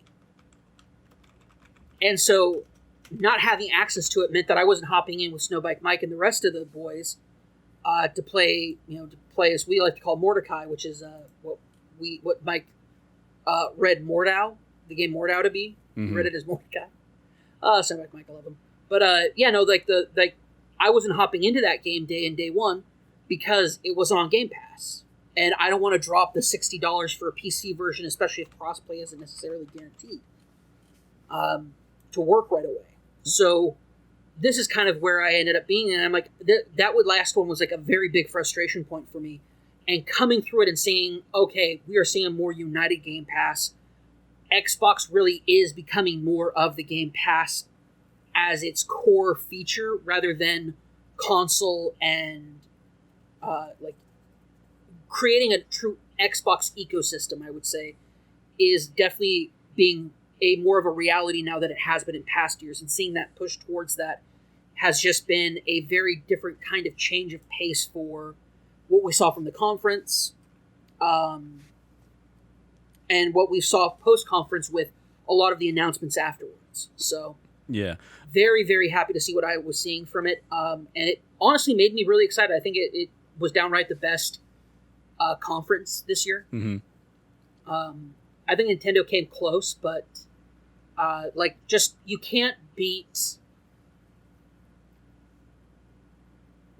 a fulfillment of a promise that was made however many years ago, 5+ years ago. Yeah. Real quick, because I've just been very curious about it as you've been talking. I've been trying to look. Why would Chivalry 2 have been on? Like, it doesn't appear to have been a Game Pass game. Period. So why did? No. Oh, I thought it was on. I thought it was a console Game Pass game. It doesn't look like it now. It's something that you can play, and it has been optimized for Series X and Series S. But I'm not seeing it here in Game Pass anywhere. So then I take it. Well, anyway, because I was like, it's Tripwire Interactive, so it wasn't a Microsoft game. So why, unless they had a deal in place, it wouldn't have been a Game Pass game. But it also wouldn't have surprised me if it had been it's Game Pass on this because of deals or whatever, but because of Steam or Epic or whatever, they couldn't. That's do it usually as what a it PC comes down thing. to. There's because of a conflict with Epic or Steam. Yeah. And I just think, I understand you want to get this on Game Pass however you can, but as a PC Game Pass owner, give me more to work with here. Mm-hmm. Also, more content for Sea of Thieves. Yeah. Cool. I love that they added story content a while back. I love that they're continuing down that path with it. The idea of the season pass stuff that they've been doing with it has been super cool. Getting a Jack Sparrow Pirates of the Caribbean tie-in is fun. It means you get to play with more pirate lore of stuff. Rare is doing something still really good with Sea of Thieves. Mm-hmm. And sometimes I just hopping in to Sea of Thieves and just sailing. I did that a couple weeks ago. I just hopped in and just started sailing around. It's fun. I wasn't trying to do anything. I wasn't trying to accomplish anything. I just wanted to sail. Yeah. And it's great. What was it? I love the graphic that they put out after the fact of here's everything that's available today on Game Pass, and it was a lot of it was the missing Bethesda games that are now available on Game Pass. But then also Yakuza Like a Dragon got added, which one of my favorite games that I've played this year. certainly one of the best games of last year. So the fact that you can play like through pretty much all the mainline Yakuza games on Game Pass, they're clearly trying to, appeal to that audience. I mentioned with Frank that I think I mentioned this on the episode. It may have been something we talked about after the fact, but like they've clearly been putting a lot of Final Fantasy games on Game Pass. So I would also not be surprised if whenever the exclusivity window for Final Fantasy VII Remake ends, if Final Fantasy VII Remake debuts on Xbox on Game Pass. Would not at all surprise me. I guarantee you that it will. Look, I have zero doubt that it will. Yeah. Yeah. Like when it comes out on PC and on Xbox, I guarantee that'll be day and date Game Pass. Yeah. For sure. Cool to see Hades coming to Game Pass, even though I'm not going to play it there. I'm gonna pick it up and play it on my PlayStation for them trophies. But like. I thought Halo Infinite, again, had a really good showing, even as somebody who's not a Halo person. As a Halo person, I can say I was thrilled with what I saw. Yeah. I'm glad that they have that. I already thought that it was kind of on the right track. I thought that they would probably get it figured out by the time release came around. Mm-hmm. But the fact that after the reaction it got at last E3, not E3, at the last Microsoft, like when it debuted, for Phil to go back to the team at 343 and said, hey, do you guys feel like you need more time? And then being like, we could definitely use more time because we're going to take a lot of the criticisms to heart and change things up. And I felt that was just such a great re-debut of that game, and showing that 343 knows where, like, 343 did what they did with 4 and 5. And as somebody who is not a fan of that, it is what it is.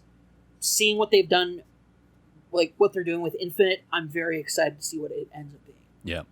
And I mean, really the game that stole the show for me, probably across everything really, was Forza Horizon 5. Like that imagery came up and I started seeing the cactuses and landscapes and stuff. I was like, here's the Forza, and it is Mexico. This looks really cool, especially, like a lot of those landscapes being very similar to landscapes we see around here quite a bit here in Arizona. I thought that game looked gorgeous. I went back and watched the 4K trailer on my sacrilegiously on my PS5 later that night, and was just I, as somebody who doesn't typically care about racing games and stuff like that, but got really into Forza Horizon 4 when they did the Lego stuff. This looks like I'm going to hop in and spend a ton of fun, and especially in a lighter year that we're probably going to get here in 2021 as pandemic games got pushed to 2022 and stuff like that. So very much looking forward to spending some time in that. Especially I like the idea that they're adding like a campaign mode to basically entice players to go and explore the different, all the beauty that they're putting into that game. Is a really cool idea. And I might even hop in and play some Age of Empires 4 because I loved playing Age of Empires growing up. When I got this bigger, beefier PC, I hopped in and played some Age of Empires on Game Pass early last year or something like that. So lots of cool stuff there. It looked awesome. I'm very excited for everything we're seeing. And it very much is there's so much behind Game Pass that just makes that such a great, enticing deal. Like I even said, there isn't a ton out there that I'm going to be super into. Like I eventually, when Outer Worlds 2 comes out and when Starfield and maybe Redfall come out, I'll definitely, try and check those out. But, in the meantime, hey, I never got into Psychonauts, but if word of mouth is good on Psychonauts, I'll hop in and check out Psychonauts. Oh, dude, Psychonauts! You should definitely, if you haven't played Psychonauts 1, it's on Game Pass right now. Yeah. Hop into that bad boy. It's fun. It's one of the I am exactly who Microsoft wants to target with Game Pass, because I'm barely ever turning on my Xbox, but I'm still paying the monthly subscription for them for the Game Pass Ultimate. So they're getting a ton of money out of me, despite me not really.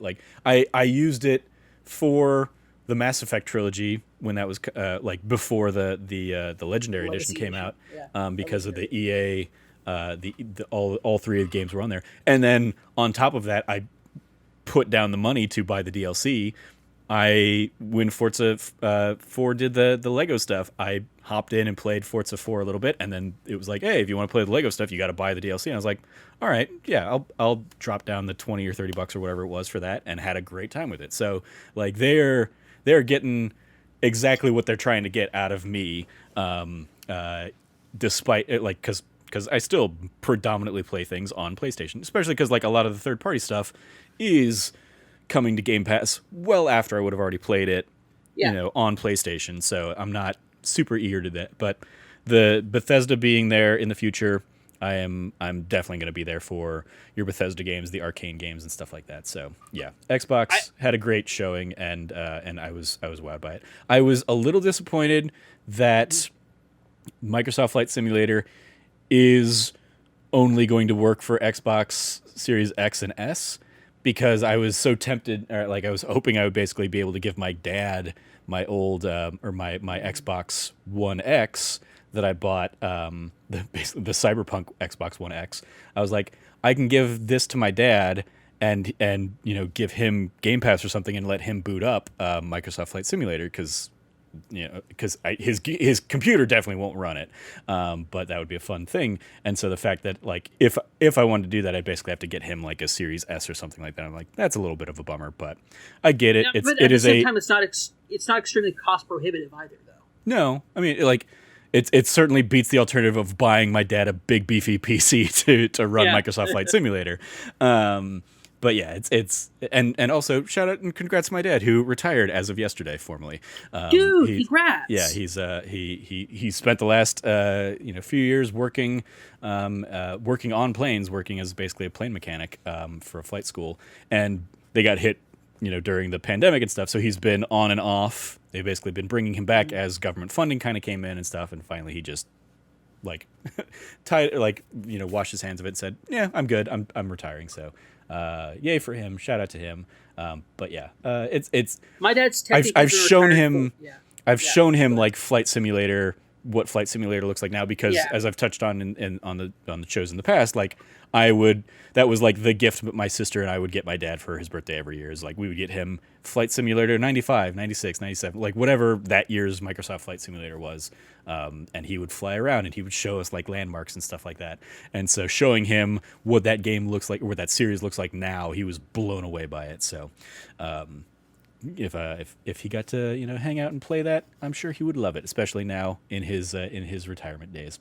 But anyway, so that is. I was about to make a joke because my dad's technically been retired for like 5 years, but he has another job now, like another career. Well, there you go. So also on Sunday we had Square Enix. What were your thoughts on the Square Enix conference? This was the last one that Frank and I had a chance to really speak to. What did you think of Square Enix coming out big out the gate with their Guardians of the Galaxy deep dive? Okay. Cameron is doing something, checking on his phone. I don't know if what he is reacting to. He just had to mute his mic, so I don't know if he's not giving me anything to work off of, so I'm just kind of stalling for time. What's up, Cam? Everything good?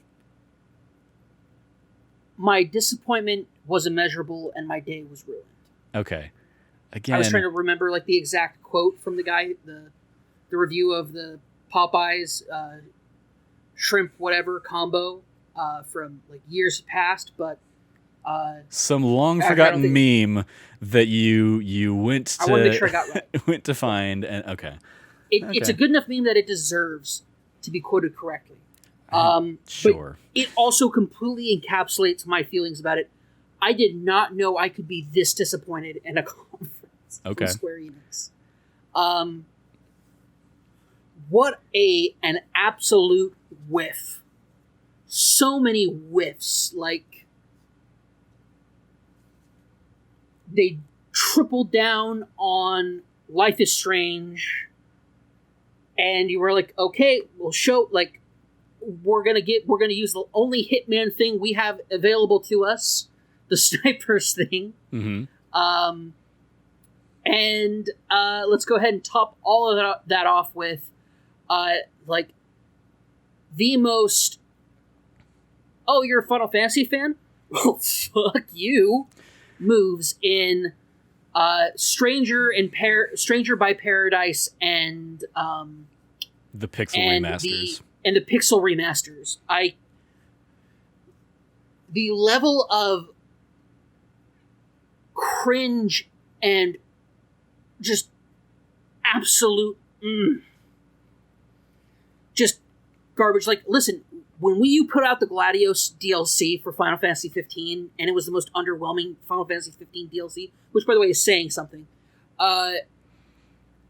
It's the most underwhelming one, and we all come back to it and then you're like, hey, but what if we did that same concept, but made it an entire game and tied into Final Fantasy 1 somehow, and just like, what is this? And like the combat that was supposed to be like quote unquote Souls-like is just not there. Does not look like it's there. Does not look good. It does not look good.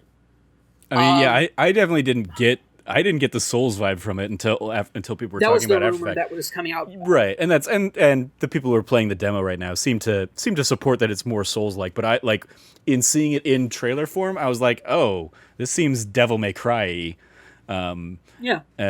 More than Souls-y for what I was looking at. But it's, I mean, like, that's a game that as soon as it gets announced and shown, I'm like, well, I'm not going to check that out, so whatever. I didn't care about that. The Pixel Remaster one did annoy me, as we touched on before. Like, I had a very similar reaction to the Rocco meme that's going around of like it starts coming up, I get excited about it, and then I see the splash screen at the end of Steam and Mobile and just be like, God damn it. And then finding out after the fact, I don't think I even knew this when Frank and I sat down and talked about it, but it's not even being sold as a collection. It's going to be, they're selling the games individually, which is what they fucking have already been doing for years. Like, those games are all already individually available on Steam or on mobile for ridiculous amounts. So the fact that they're just like, they made a problem by redesigning the character models, like the pixel things for whatever they did on Final Fantasy VI. And they're now fixing the problem that they created by doing this pixel remaster thing. But and charging you full price. And yeah, probably gonna charge $20 a game, and I'm just gonna be like, no, I'm fucking not going to support that. Maybe if you put it all on Switch in a collection or something like that, or preferably for me, like a PS4 or 5 collection that I can play on console, then maybe I'll consider it. Because I would love to go through and play all those games in one place or easily or whatever. But yeah, I'm not interested in doing what Square Enix usually does of them, or I will wait for them to all be on a sale. So yeah, that was frustrating and annoying and certainly disappointing. But like, apart from that, like, I mean, for me, honestly, like, they delivered what they said they were going to deliver. They said, like, we have a new game from Eidos Montreal, which was Guardians of the Galaxy, which I'm like, whatever. It looks interesting enough. I'm interested in the single player nature, but it's also you can like direct the other Guardians. And I'm interested in the like choose your own adventure, the almost telltale nature of the narrative of it. The thing that really like is the red flag for me is that they're out there saying, like, it's not about trying to recreate the movie, and then most of what they showed is trying to recreate beats or character moments or vibes from the movie, including like, hey, you know, when the group teams up, we're gonna play an 80s, you know, rock anthem or something like that. A la Which, here's the thing, I liked it. I liked the trailer. I liked that it's going to be a much more of a Marvel Spider-Man than it is a Marvel's Avengers. Oh, I disagree. I mean, it very much looks to me like it's going to be a Marvel's Avengers, just without I meant that it's without the co-op like format. Yeah, okay. Like, that's what I was saying. The format of the game, right? So that's what I'm saying is that, like, the fact that like it's so intimately drawing immediately in its first appearance, it's already doing the exact same thing that Marvel's Avengers did of like, well, it's just inviting all these comparisons to the MCU. Yeah. I don't know how they avoid that. Like, that's... Oh, I don't... I mean, I like, don't think so either. They could have avoided that by doing basically like what, you know, Marvel's or what is it? The Ultimate Alliance 3 did on Switch, where it's like, this is clearly a different thing. But like this... just so much is just like, let's have a lot of the same jokes that they have about from Guardians of the Galaxy 1. Like it just felt like it felt like a movie tie-in, but not being a movie tie-in is basically how I continue to think about it. So it's I'm going to check it out. I'm intrigued by the gameplay and stuff. But yeah, I was definitely like, this is a weird way to show this game off to the world for the first time. I kind of took it as a like, so for me, like, I've never been too bothered by the boot, like, I think the phrase bootleg Avengers or bootleg MCU Yeah. Feel of Avengers, Marvel's Avengers, or now Marvel's Guardians of the Galaxy have been. I haven't felt too weirded about that. I don't mind, because, like, when it comes to Guardians of the Galaxy, I don't really know a lot of the in comic book jokes. So if they're bringing a lot of the in movie jokes, sure, I'm down for that. That being said, my biggest concern for Guardians of the Galaxy was that it wouldn't. Because the big thing for me is, like, I saw Marvel's Avengers, and I'm like, okay, and then I saw the gameplay, and I thought to myself, I don't, like, and finding out it's a live service game, I thought to myself, I don't see myself having fun playing this game for as many hours as it will take for me to get, like, to play through the full experience of the game. Right. Like, and here's the thing, if Marvel's Spider-Man was in that same vein of things, I wouldn't get that either. I haven't touched Marvel's Spider-Man since I beat it. I have not even played any of the DLCs out of it, even though I own them. Mm-hmm. I've never bothered to go back and play those. Like, that being said, I'm still but I got such an amazing experience out of that base game. I don't really mind that. Yeah. I get that same feeling that I would get. I think Marvel's Guardians of the Galaxy will give me that same feeling. Like, I can play through it once and feel like I got my money's worth, feel like I enjoyed it well enough and had a great time with it. Because I can totally see myself having a great time with it. The comedy about, Star-Lord being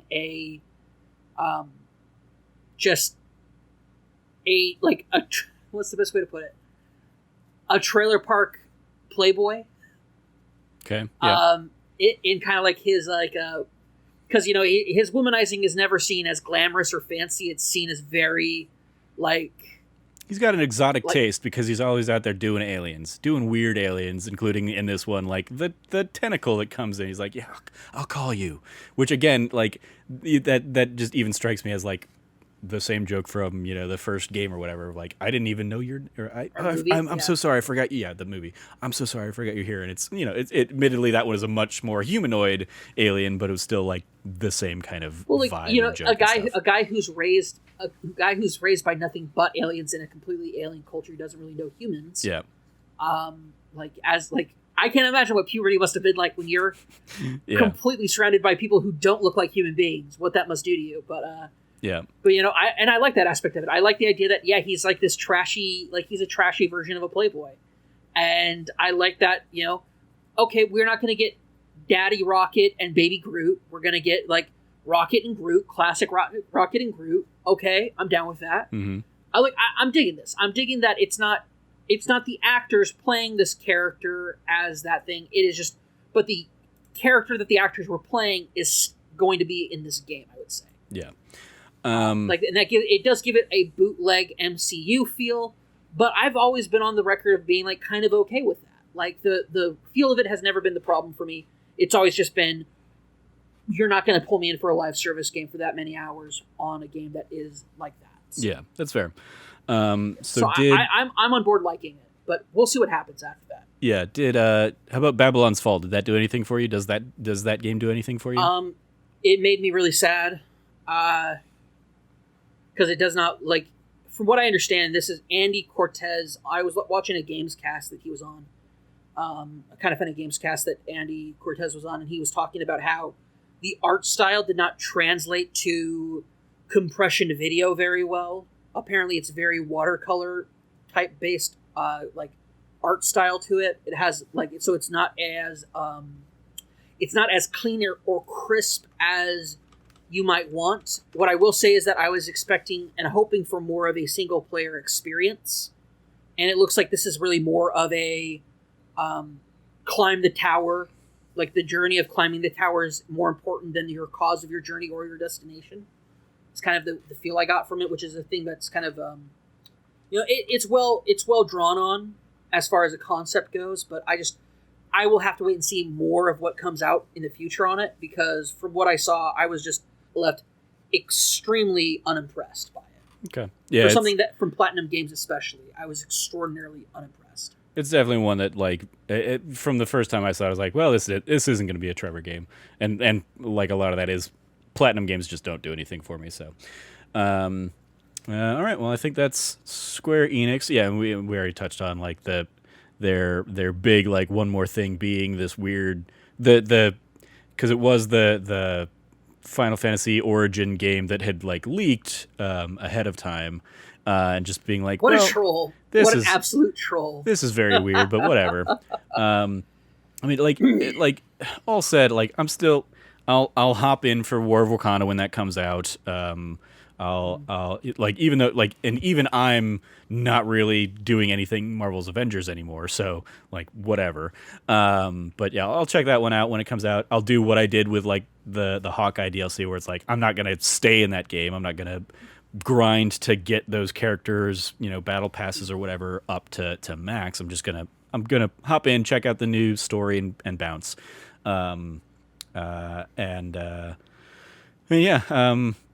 Like Life is Strange True Colors, I'll probably try and check out, because Life is Strange typically tells good stories. I might even, decide to hop back in and check out the remastered collection, because I never played Before the Storm.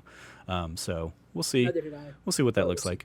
Here's the thing. Yeah. I will not jump into Before the Storm because I can't go back to that. Okay. I'm just, like, even to this day, like, just thinking about going back and playing Life is Strange again is, like,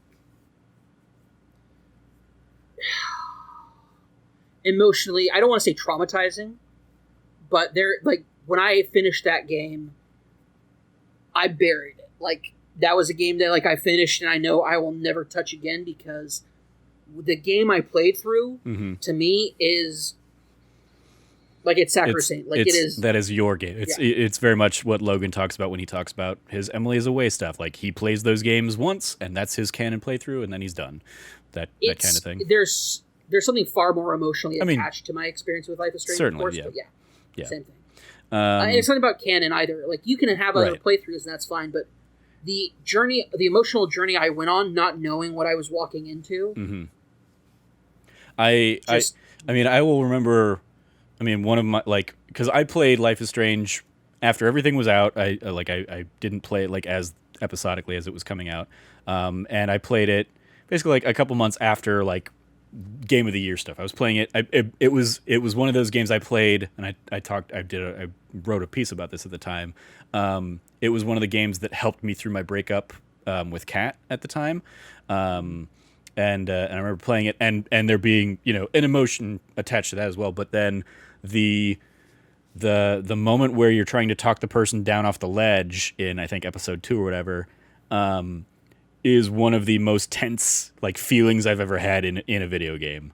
And like, I will always remember that, like, and the, like, being able to draw on the miscellaneous random stuff I had done, just because I'm used to going and checking, like, every nook and cranny and stuff, and remembering, like, oh, they talked about this thing in a note I saw, so I'm gonna, like, bring that up in the and like that, like, impacting the conversation and stuff in that moment was, like, a very moving and powerful experience. So I would not. I mean, I'm in a similar boat where it's like, I mean, I don't know, maybe, like, there is definitely emotion and resonance to that, but I also, I think, less emotionally connected to these games sometimes than, like, you and Logan, where it's like, because there's an element of curiosity where, like, I kind of want to see how things play out if I make very different choices and stuff like that. There's that element of it more so than I really need to put myself in this person's shoes and have this singular experience. There is enough of it that is me, like, curious about the gamification of that narrative and what that means. But I have not gone and done that on Life is Strange, so maybe I will, maybe I won't. Anyway, moving on to Monday, Capcom. I did not watch Capcom's presentation, but you did, and you were very disappointed by it, so go. Nothing. Capcom was just another one of those, like, if you didn't have anything to show, why aren't you here kind of things. Yeah, I think Capcom is the epitome of it. Capcom encapsulates that concept to the nth degree. Everything they showed could have been shown, like was or could have been shown anywhere else. I was could have been so an email, utterly could have been a blog disappointed. post. Yeah. Could have been anything other than what we got. Like Capcom did not need to put out anything there, and just should not have. Mm-hmm. Period. So it was another case of like them. I'm like, I wouldn't be surprised if there were like backroom deals with the ESA, basically being like, "Hey, please have something, and we'll give you like a prime slot. We'll give you free advertising space or something like that. Who knows?" So then the last one here from today, we kicked off today with the Nintendo Direct, as they tend to do. The Nintendo closed out the show and then went into like treehouse mode for a number of hours. Anything from the Direct jump out at you as like that was really cool? Breath of the Wild 2. Breath of the Wild 2. More details about that. Very interesting. It looks like at some point Link's going to lose an arm. Maybe like I couldn't tell if it was that or if he just had like a thing on top of his arm. The way that it looked, and like because it does not look like it takes up more mass space. Granted, I haven't looked as closely as I could have. After work I went and had dinner and then immediately came to do the podcast. Yeah. But from like what I saw from it, it definitely looked more like his arm has been like replaced by something. So, and which would be super cool because whatever they're doing with this, the tie-ins and the looks and feel from his outfit looking like the outfit from the ancient drawings of the hero of the sword, to the fact that there seems to be a very cool rewind mechanic. Like there's a time mechanism going into this game. Yeah. So there's like time and space are being played with in very cool ways, whether it's in basic combat like we've seen kind of before, but more intensely this time, or traversing where Link is literally like reversing through and like going through spaces. Yeah.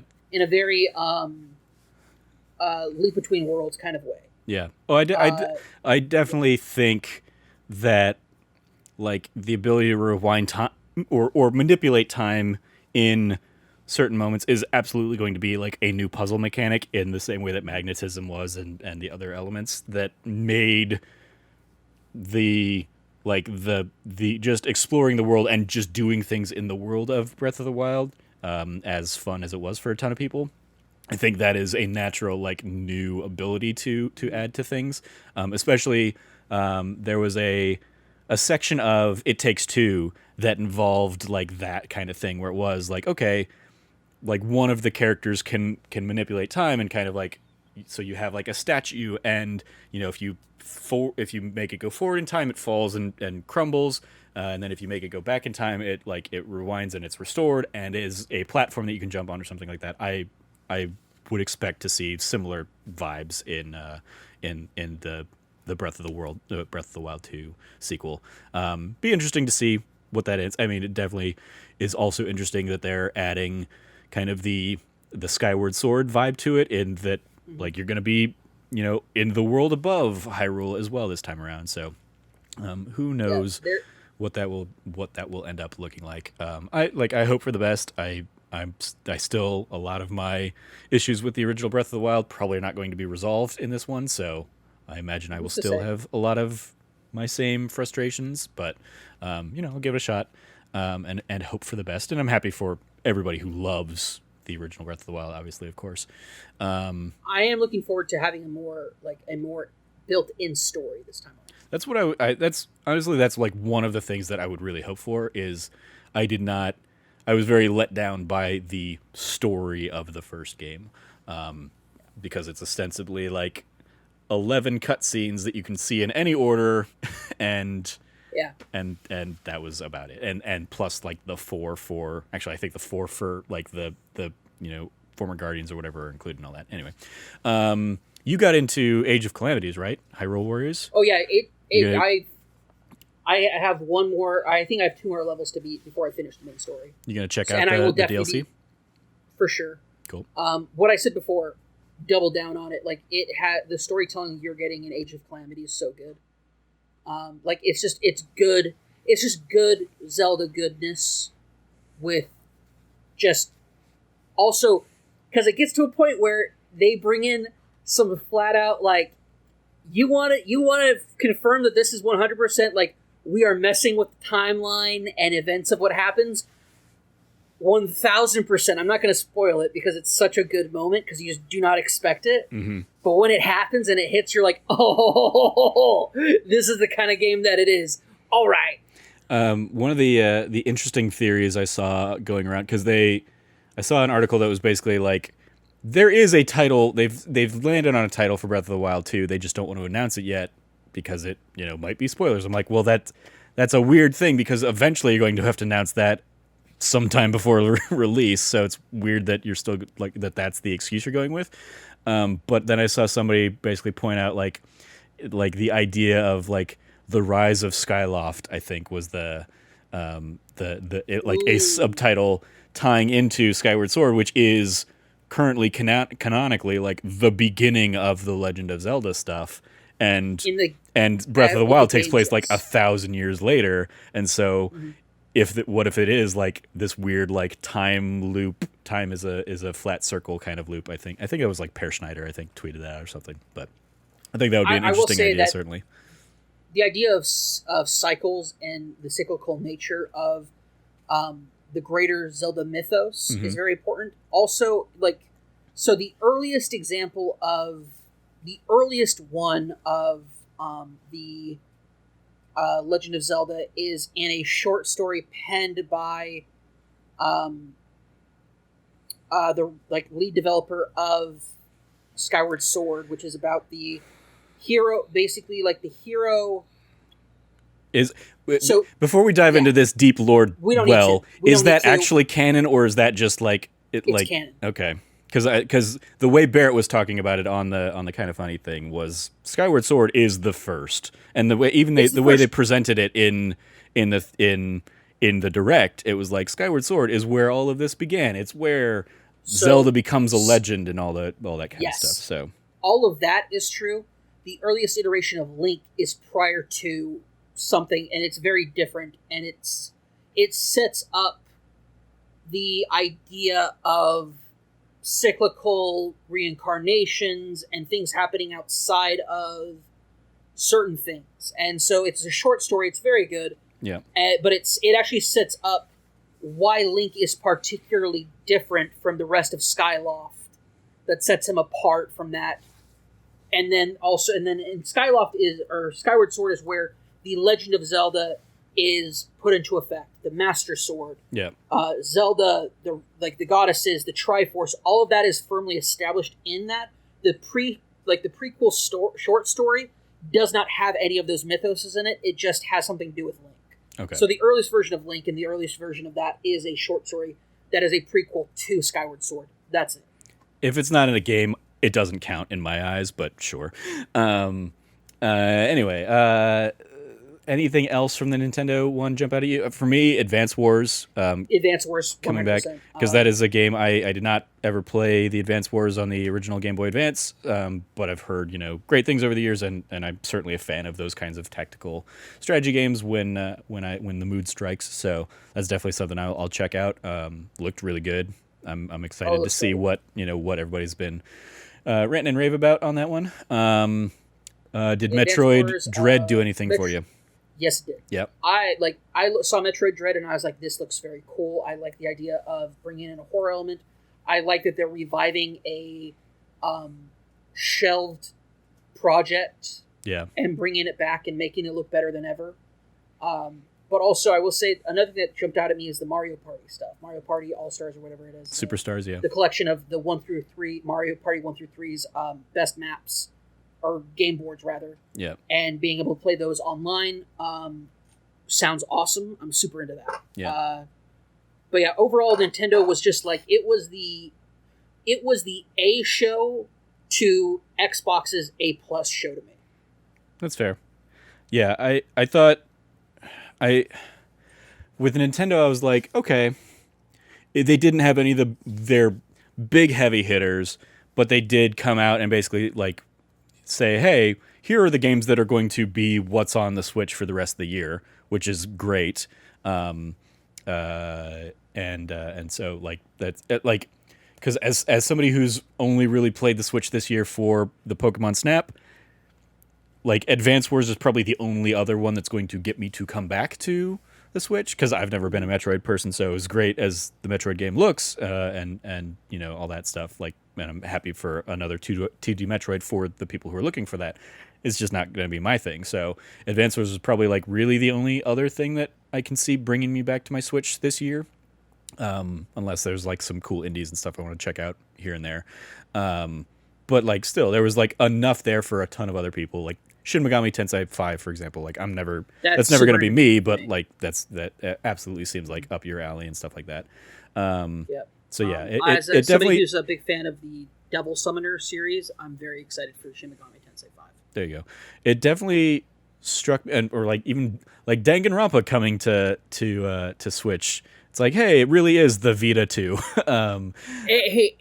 There is a brand new mode where they're taking characters from all, like the best characters the from board all three game of the thing? games and throw them into one. Yep. Yeah. That is what a cool new feature to have.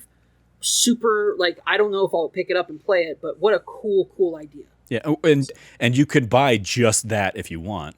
Like they're basically doing a collection physically where you get all the games in one, or you can get them individually from the digital storefront. So take note, Square Enix. But yeah, I like, it was really cool, and just seeing like that Nintendo hasn't abandoned the like B and C tier franchises was cool. What did you think about is it Kabusa? Hayusa? The Tekken guy going into Smash. Oh, Kazuya. Kazuya, there you go. Yeah, Kazuya, cool. I was really worried it was going to be Heihachi for a minute, which could totally go my life without any more Heihachi in anything. He's the old guy that's also seen in the trailer, right? He looks like he's probably going to be like a assist trophy or something, maybe. I think he's already an assist trophy. Oh, is he? Okay. No, maybe he's not. Maybe he is. Yeah, he is going to be into probably being an assist trophy, or a spirit, or whatever they bring in. Yeah. I'm excited for it because he is going to be bringing, like, he's different than the other characters that we've gotten. Mm-hmm. He's the only other fisticuffs character that we've gotten from the expanded battle, like the additional characters, has been Terry. But Terry does have like elemental flair to his stuff. His Final Smash being his Devil 4. I honestly think he's probably as the poster for I don't know if it's even it's fair to say the majority. Tekken 7, 6. Yeah, for like 4 of the Tekken games, he's been kind of like the poster guy. Mm-hmm. His son is the other poster guy. The Heihachi, Kazuya, and Jin are like the 3 main focused characters as far as like cover art are for the Tekken series.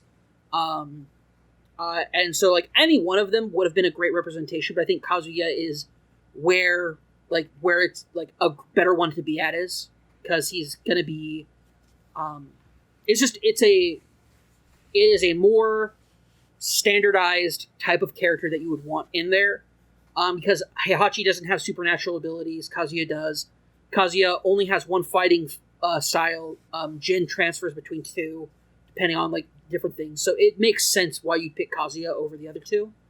And he just looks fun. He looks fun. He looks like he'll be a good addition. A slower, heavy brawler like you get from like a Ganondorf or a Captain Falcon. That's why they were kind of showing off why they got dumped first. Yeah. Yeah, I will say that is a iconic scene from Tekken lore. Mm-hmm. Because that's what Heihachi did to Kazuya. He threw him into a volcano. And I love already seeing how it's getting memed. It's so good. A ton of fun there. So good. Last little thing then would be, since there's now one remaining Smash fighter to be revealed, who's your prediction on who it's going to be? Listen, man, just give... It has to be one of 2 characters. It either is going to be Goku or Sora. That's it. It's going to be neither of those characters. I know. Watch it be neither of them, and I'll be wrong. I'm fine being wrong. Yeah, I was going to say, have no idea. You could not get me to predict any of the recent characters that we've gotten. I would never predict them in a million years. That's fair. I wouldn't have predicted any of these recent characters. games. Yeah, I'm still surprised by Sephiroth. Like, just that That one being like, blows my mind. okay.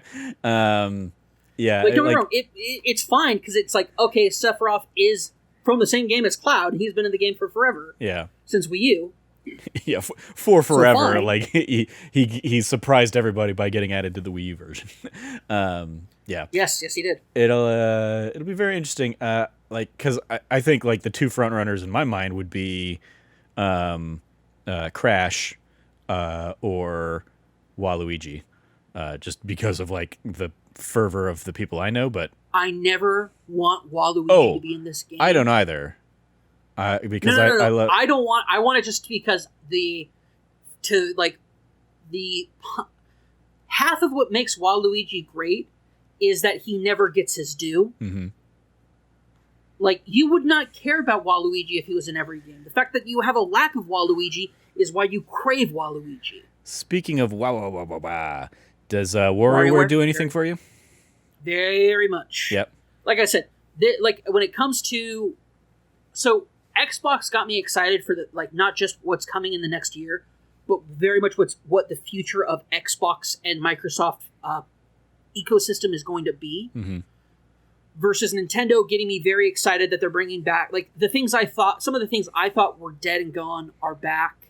WarioWare, Advance Wars, especially Advance Wars. You know, that's a game that a bunch of nerds would play, and by a bunch of nerds I mean my academic decathlon friends. We, like, somebody somehow collectively, even though I didn't own a GBA, collectively we had like 8 GBAs and a bunch of link cables, and so Lord of the Rings 2 Towers and Advance Wars were like the main games we all played together on them. And Advance Wars especially, like, I love Advance Wars. It's just such a simple, fun strategy game that is colorful and great, and I cannot wait to show the power of air superiority once more in that game. I love it. It's so great. Yeah. Cool. Well, I think that is going to do it for our E3 wrap-up. We went even longer than me and Frank talking about it, but, you know, to be expected because we had some predictions to go through as well as a couple extra conferences to talk about. But that is going to do it for this episode. Another E3 week is in the books, and I'm very much in the camp of, like, hey, maybe we didn't need this. Maybe we don't need this moving forward. But we'll see what E3 2022 brings. So thank you for Cameron for joining me for this fill-in episode with Logan gone. So let us go around the metaphorical table we have with any plugs. You can follow Cameron at Rev Cabot. Anything you want to give some love to there, Cam? Yeah, most recent episode of That Conversational Podcast has come out. It has me and former member of that nerdy site, Christian Puente, talking about Kingdom Hearts Union Cross, the finale of that game, and what it means for Kingdom Hearts lore as a whole. It's a great sit down. Just catching up with Christian's been great. I didn't forget. I knew how much I've missed Christian. I didn't know how great it would be just to sit down and talk with him again. Yeah. Because he's such a joyful person, and to get a bit of that once more in my life has just been an absolute pleasure. And getting to sit down and talk about Kingdom Hearts and nerd out about this like really, really awesome thing that happened that, has not taken the internet by storm. It's only been around like a small section of people I've seen on Twitter. Yeah. The fact that it's gone under the radar so much, it blows my mind. But I'm very excited for anybody to check it out, even if you're not a big Kingdom Hearts fan. Well, actually, if you're not a big Kingdom Hearts fan, don't listen to this podcast. Yeah. I've seen, I saw Cam Hawkins have a reaction to it. I saw Alexa Ray Correa have a reaction to it. I did not see Dornbush, but those are like the 3 other Kingdom Hearts people I would think about outside. Well, I guess Alex O'Neill and stuff as well, but I did not see what his reaction, if he had one, was. So yeah, but I listened to your guys' episode, despite having really only played the big 3 titles, and it was definitely a fun, engaging conversation, and I like some of the places you guys go with your theories, even though I would say probably 90% of it was just over my head, and I was like, whatever, you guys are like half these names. I'm pretty sure you guys are making up, but okay. Definitely go check out that episode of that conversational podcast. Yeah. You can follow me at Trevor J. Starkey. I will shout out this week on the YouTube. I am doing Let's Plays of Final Fantasy VII Remake. The Final Fantasy VII Remake, just kind of the opening of the original game on PS5. It came out today, and then the opening, like the first hour of me sitting down with Intermission, the Yuffie DLC, will go out on Thursday of this week. So go check out all that for me sitting down with some Final Fantasy VII Remake, which was notoriously my game of the year for 2020. Loving sitting back down and hopping in and enjoying the hell out of revisiting that game in even prettier graphics and all that stuff. I need to do that. I got it downloaded late last night. There you go. I'm very excited. I did not realize, and I've talked about this a couple times, I did not realize that hopping in, that the DLC is like paid DLC for the Yuffie stuff. That the Intergrade upgrade is only basically the PS5 version. I thought from like the earliest trailers and stuff that, like, if you are getting it on PS5, you'll get these Yuffie chapters. No, it was, extra $20 or whatever, but still, I'm enjoying it. And in particular, the Fort Condor stuff is really fun and just like a definite throwback to the Fort Condor minigame of the original.